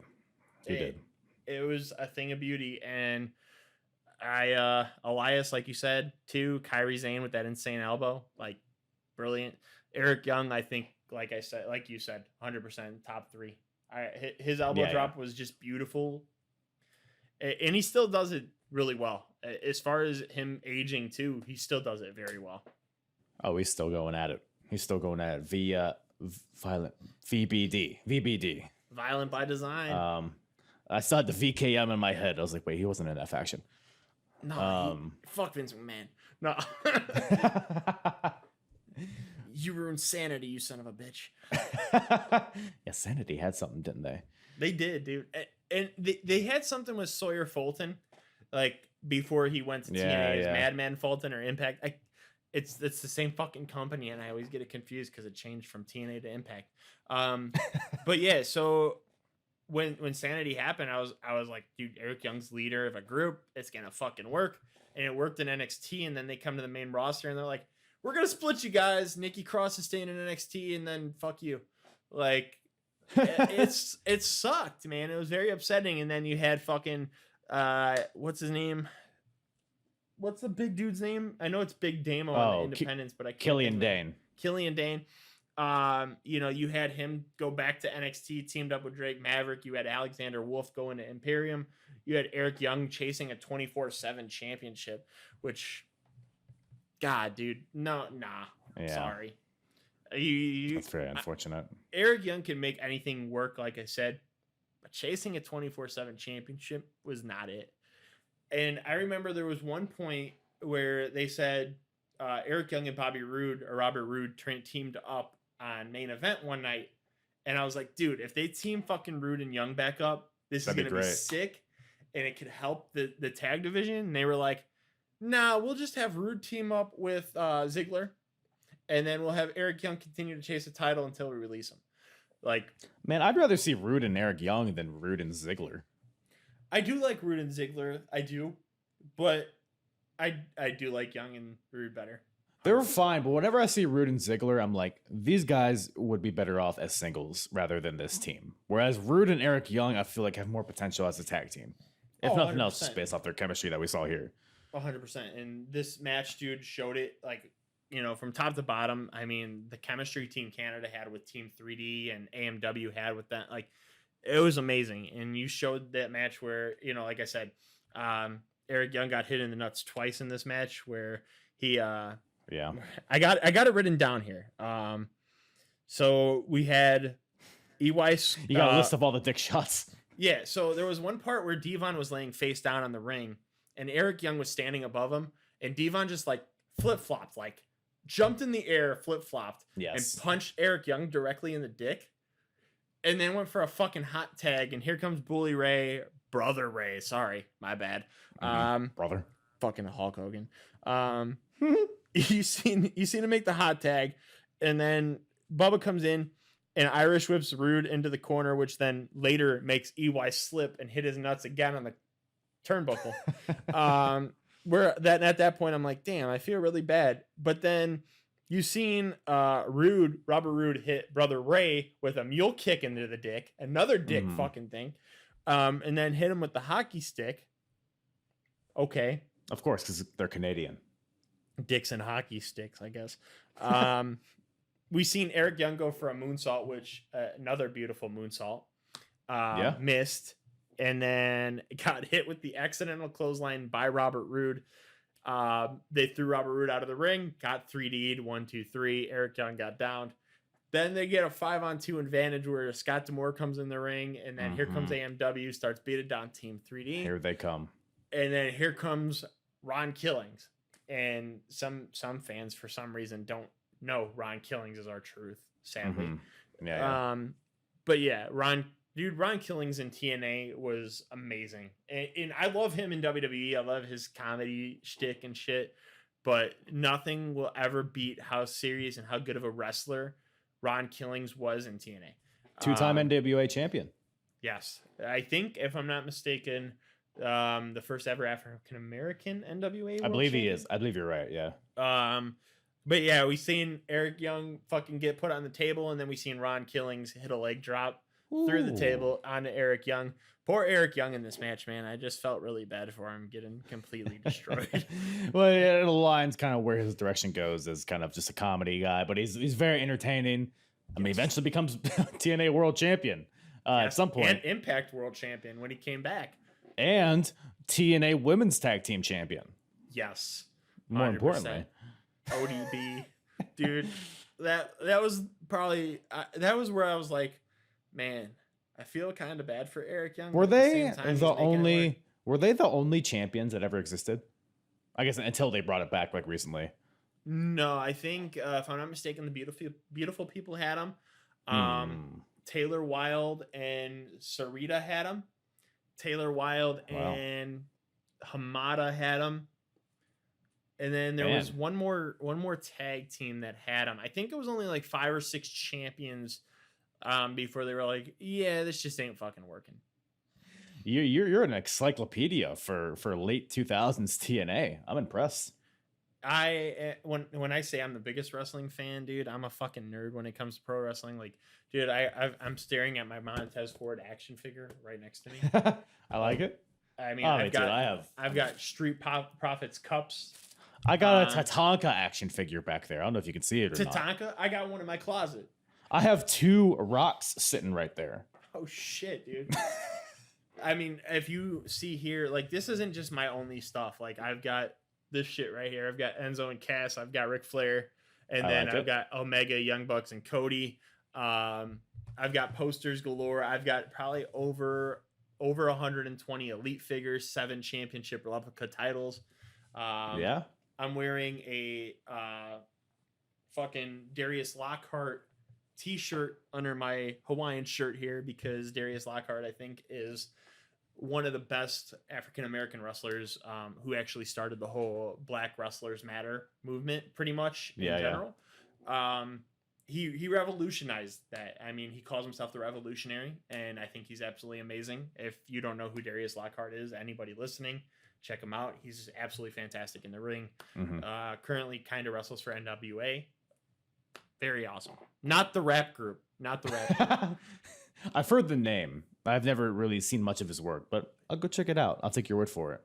absolutely fantastic. Personally, Ronda Rousey's my favorite black wrestler, but that's just me. But anyways, Paul Heyman's mine, so I get it. is Paul Heyman black? Hold on. No, he's not. Okay. I was about to go through a whole Google rabbit hole. I'm gonna research this, Is and then Paul you're gonna Heyman be black? like, Google's gonna come back to you and be like, "You racist son of a bitch." No, he's a Jew. But anyways, Yeah. so Are we we got gonna get canceled after this? Jew. It depends how you say Jew. That's You can, yeah, he's a Jew. fair. Hey, Jew. Hey, Jew. Yeah, that's Hey, fine. Jew. But if you're like this Jew, then you're canceled. This Right. fucking Jew over here. That's a Louis C.K. joke for any Louis C.K. fans. It's all in the inflection. I'm gonna try to get subscribers off this and followers and shit, and then people are gonna be like, "Oh, he said Jew." Nah. I mean, I have a strong Jewish listenership, so you made the wrong call there, bud. I'm canceled. Fuck. Man, the I was Holocaust canceled wasn't before I real. even started. I don't even But- care anymore. That's it. But it's okay because we're at the end here. We're at the main event. The NWA World Heavyweight Championship is on the line. We got the champion, Jeff Jarrett, along with Gail Kim, versus Christian Cage. Whoo, it's special guest referee, Earl Hebner. Oh, come on now. So you know shenanigans are going to be afoot in this match just because Earl Hebner is involved. But a lot to get into there. But the crowd is with Christian. The crowd is super hot for Christian. Christian has his promo before the match backstage. And there's like this moment where it's like, so Jeremy Borash is asking him, Christian, how are you doing? Are you ready for your match? And then Christian, he just like pauses for a second before he starts talking. And then the crowd just starts chanting Christian. I thought that was a really cool moment before this match. And what are your thoughts on Christian, like in this point of his career? Because this is like, he was pretty hot in WWE for a second, but then he came to TNA with all that momentum. And now he's, does what he does. But yeah, what are your thoughts on Christian here? So, like I said earlier, like I agree with you 100% about like when you said on one of your other episodes about Christian being the first biggest real name coming to TNA from WWE. I mean, the Dudleys were kind of simmering down, where they were more of Spike Dudley's henchmen. Christian still had momentum when he left. Because he, like you said in the other show, he just came off of a WWE championship. I think it was a 5-way match or some shit like that. And he comes into TNA fucking completely killing it from the start. Because that's how I roll. Fucking Christians. That stinks. That's terrible. bad. Very bad. Yeah, I don't understand. Like, I'm cool with the peeps, but because that's how I roll, are you a bowler? Too far. Yeah. Are you a bowler? Like, is that what that trophy was under the ring? Christian's bowling trophy, and they pulled it out and they're like, "This is how you roll." Like, okay. Which makes sense because Rhino came out later in that match at the end to celebrate. Wow. So I mean, that's storytelling at its finest, right there. Man, that's something. Continue with your thought. So anyway, I mean, the whole before the match promo started and shit like that, I thought it was really cool. Storytelling between Jarrett and Christian, where Jarrett apparently called Christian a mid-card wrestler. Which is hilarious because Jeff Jarrett is the epitome of a mid-card wrestler. Slap nuts. Fucking. But yeah, no. Double J. Little J. But yeah, no, dude. I mean, fucking roadie. Like, get the. Yeah, I don't. Fuck.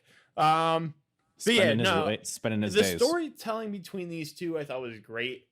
The match, I think, could have been a little better itself. There was a couple spots. Kind of a shorter match. It felt like. Yeah, I mean, there was a couple parts where I was like, dude, that's the dumbest shit ever. Couple. Talking about the baseball slide.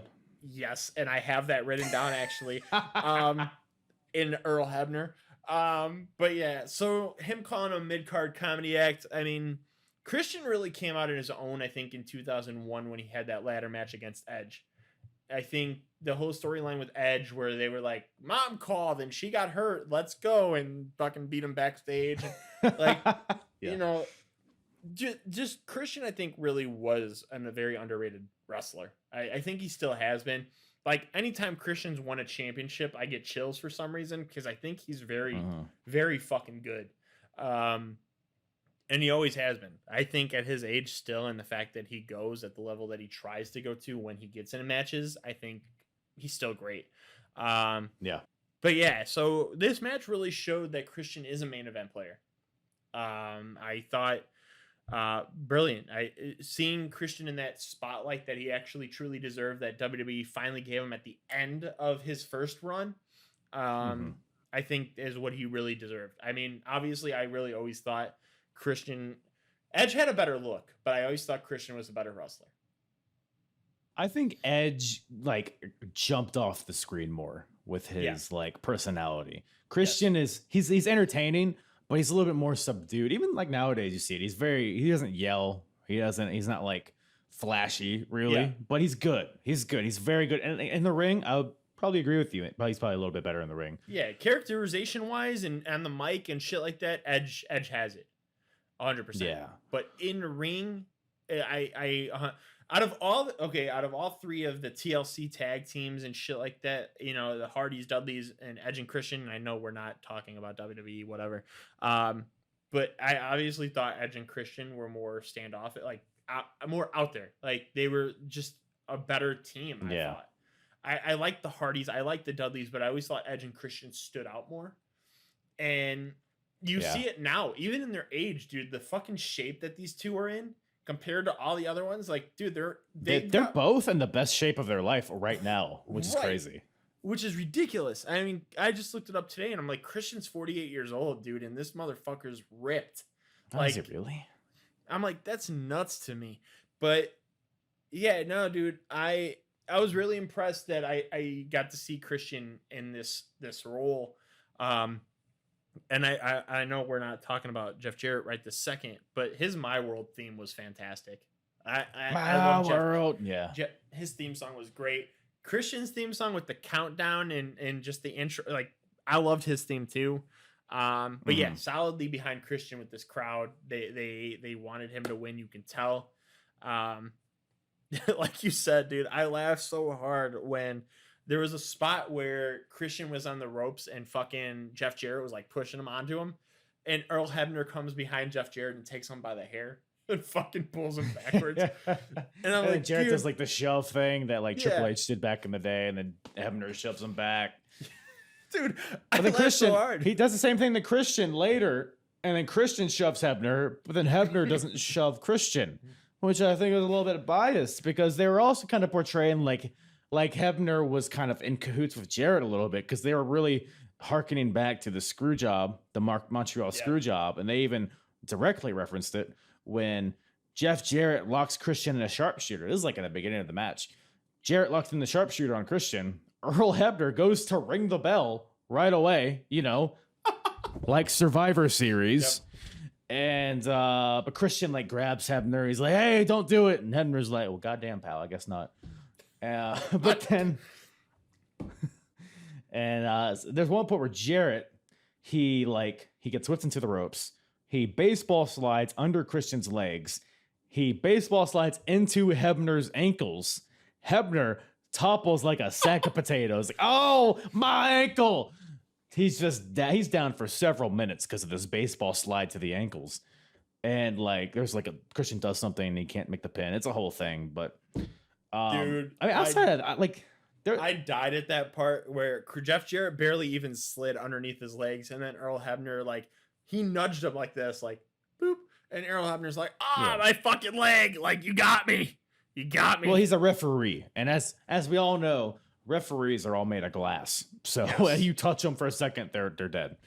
Like the finger poke of doom between Kevin Nash and Hulk Hogan, like literally, that is with every referee. Like you could go up to the ref and be like, boop, and he'd be like, you broke me in half. That's how it works, dude. But like, holy shit, dude, I laughed at that part. I thought it was like fucking ridiculous. But there was one part where usually refs like will get mad at like when wrestlers are doing the hair pulling, but Earl Hebner obviously gave no fucks and he just pulled them both by the hair. And let's talk about that spot where Gail Kim hit that beautiful Hurricane Rana on Christian. Like, Whoo, yeah, Gail Kim's here, and this is long before there's like a women's division of any sort. I think it's really just her and Tracy are like the only women on the roster. So, but Gail Kim's a valet here, which is and crazy Jackie in Gata, hindsight. don't forget her sex tape. We don't talk about her, but yeah, Gail Kim just shows out. She gets the ref's distracted. Gail Kim gets up on the ref or on the ropes and it's a Harana from the top rope onto Christian. And so she gets involved a lot in this match, but boy, howdy, does she pay for it at the end. Oh, dude. And I have that here too. But it was like, dude, in the fucked up part is you have that Larry Zbyszko thing earlier where he's like, somebody interferes, they're getting fired. Like, Gail Kim was still but there. only if the referee sees it. Right. Like, you should have fucking threw that out there, you fucking jamoke.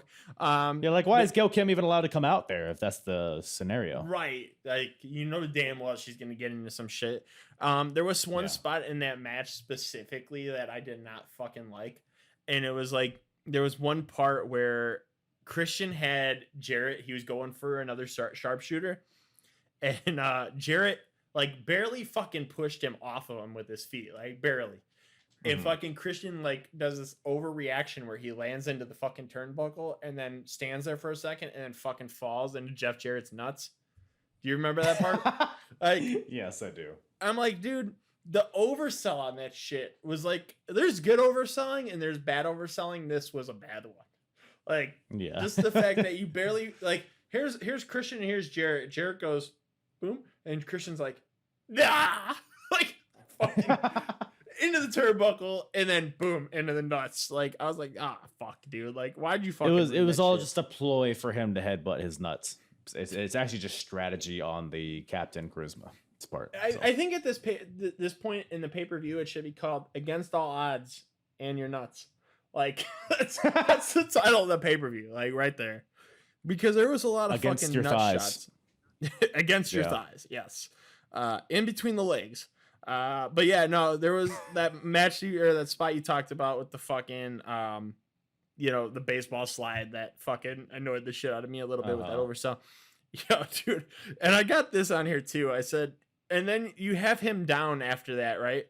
And fucking Christian goes to the top turnbuckle and Jarrett goes to the top fucking rope and fucking hits him with the stroke. Like, how fucking ridiculous is that name? Like, Jarrett hits him with the stroke. Like, what is he fucking doing? Jerking him off? Like, 1, 2, 3. Stroked him like, off the top rope. You're done, dude. Like, you just fucking got jerked off by some other dude in the middle of the ring.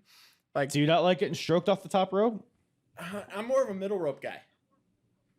Okay. Well, that's what everybody knows about you. You're notorious for that. I'm in the middle rope. You know what I'm saying? A middle rope stroker. Like, I do Andrade's Tranquilo where he's like in the middle of the ropes. You know what I'm saying? Like, sitting there, and people are like, oh yeah, let me stroke you sideways. Like, it's the best. That's a lot of core strength to jerk off to completion while you're hanging in between the ropes. Oh, dude, I'm That's fat pretty as shit, impressive. but I'm trying, bro. You know what I'm saying? Like, I mean, as long as you can hold yourself while you stroke, that's really all that matters as far as athleticism goes. I'm trying, man. But yeah, then you get that point where fucking Slick Johnson comes in right after the stroke, right? Or no, it wasn't after the stroke. Remember Slick Johnson? Slick Johnson's he's main evented several main event 85 in WCW. No, so it was after the I'm Prettier. So then after this fucking he gets the 2 count. Jarrett goes, fuck you, Slick Johnson, and punches him, knocks him the fuck out.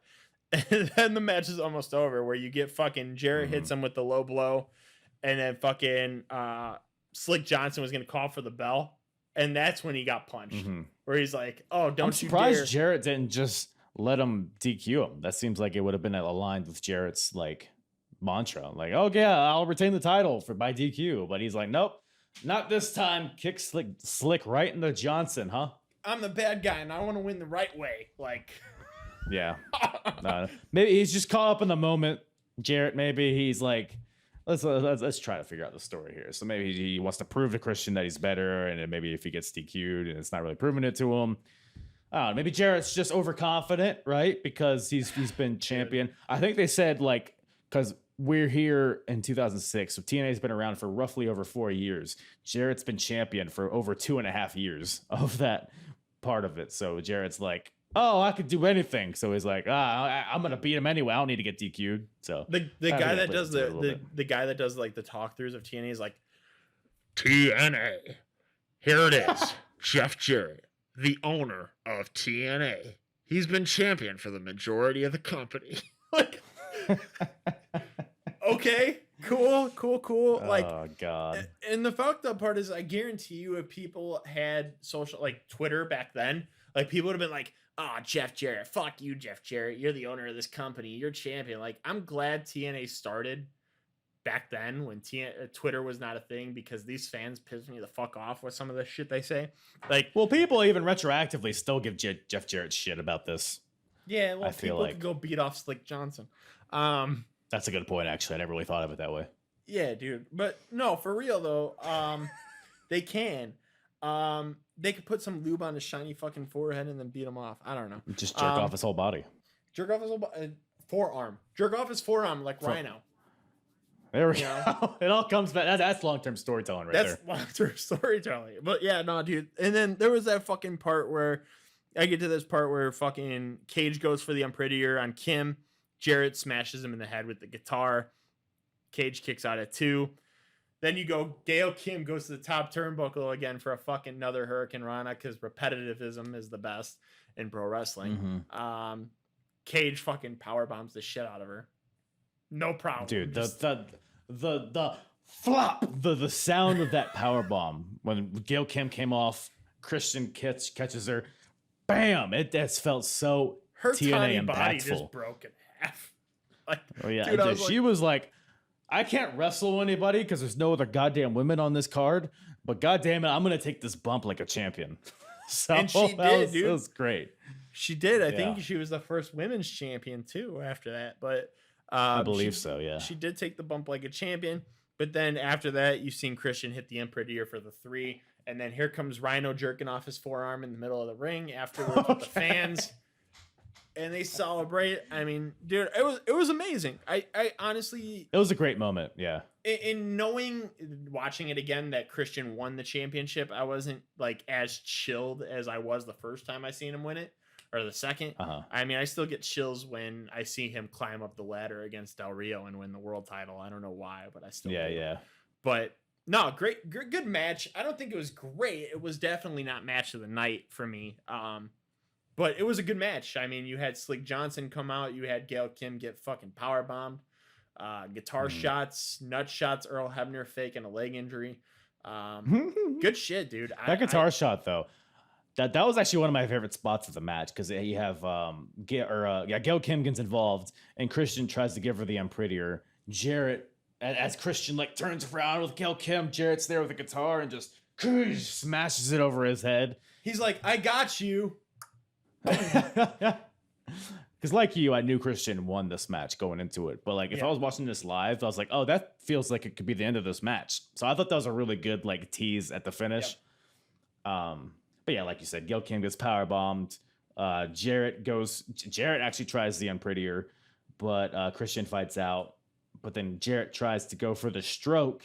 And then But Christian then goes Christian for the stroke. fights out. Christian goes and for then the he stroke strokes too. him. Yeah, they stroke each other. Double Dutch rudders. If you've seen Zach and Mary make a porno, they go for the double Dutch rudder. I'm more familiar with docking myself, but That's yeah. fair. So Christian Tube socks. hits the Unprettier. But yeah, yeah. Christian goes for the Unprettier, gets a 1, 2, 3, and then you see it was a good moment to see the fans come into the ring. I think that was the first Crowd time we gets in really the seen ring, that yeah. with TNA. Yeah, You yeah. know, Rhino out there too, gives him a hug, and I mean we've seen the stuff with Rhino with Edge and Christian in WWE, so we know they were friends and they grew into the business Team starting Wreck. together. Team Wreck. It was great, man. I honestly loved it. I honestly think the match of the night was the triple threat. I think the second favorite match of the night was the tag team title match. I think the least favorite was obviously Machete. Fuck Machete. If anybody gets anything from this podcast, fuck Machete.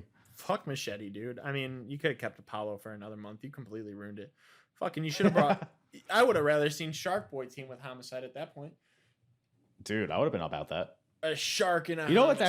actually, you know what I thought I had like a few minutes ago and I forgot to bring up. So you had AMW and Team Canada in a faction. So you have America and Team Canada.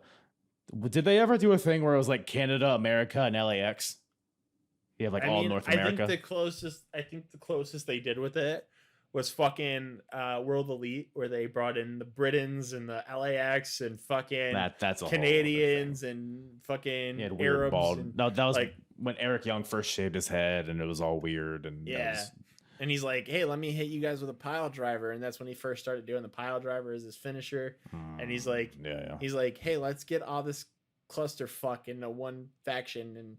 That move's been outlawed by wrestlers. They would say on commentary. Say, let's get in a World Elite and we'll just be bullshit. Like, fucking. That was like a shitty version of what he's doing now with Violent by Design. Oh, I love Violent by Design. I think it's great. But, I mean, World Elite had so many good talent with them.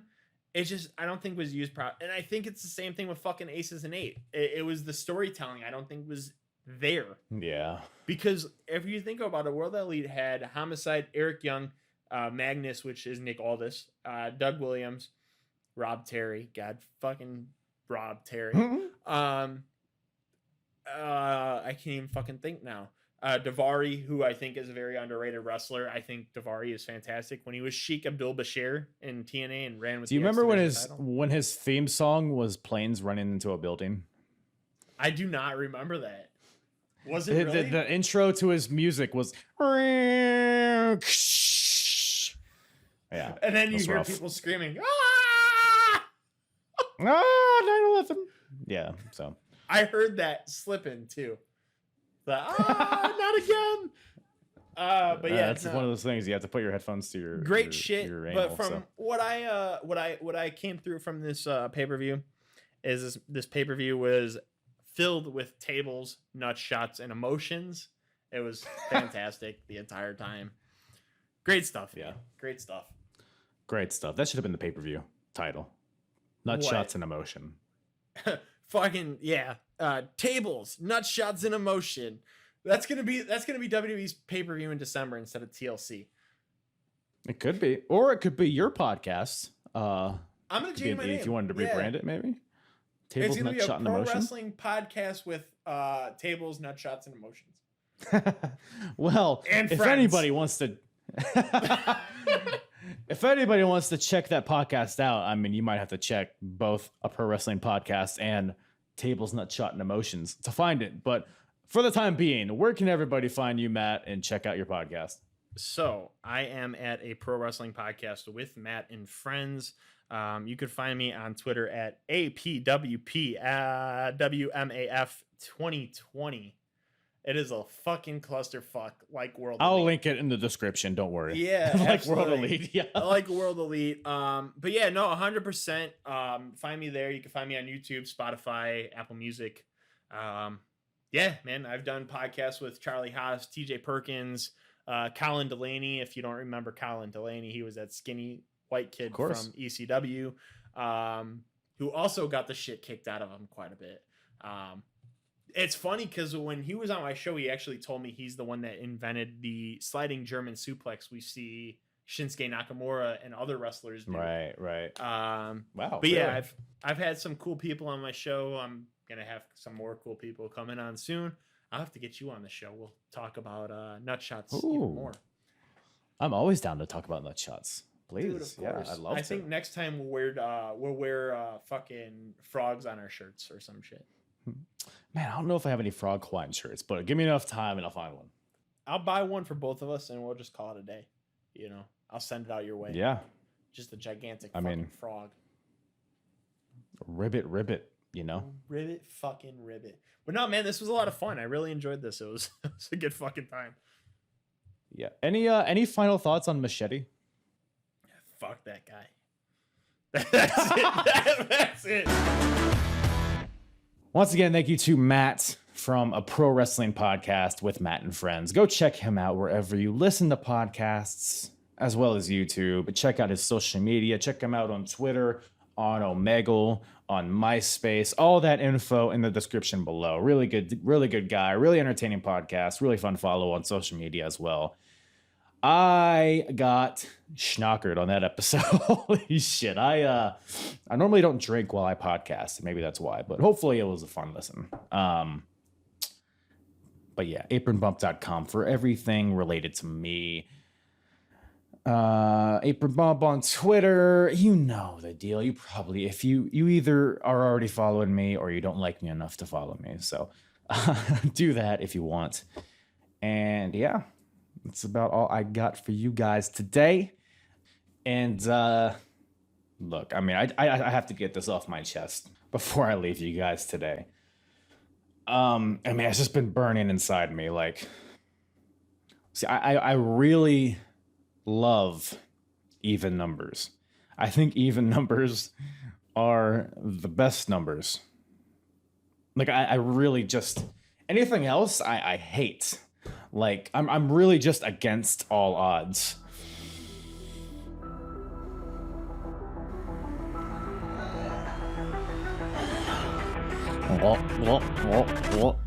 I'm hard. Yeah. It's the hardest. Talk around and disregard it. Strip you off the ground, show you what heart is. Standing strong and proud, nothing I guess. Let's get it started. It's the hardest. Talk around and disregard it. Strip you off the ground, show you what heart is. Standing strong and proud, nothing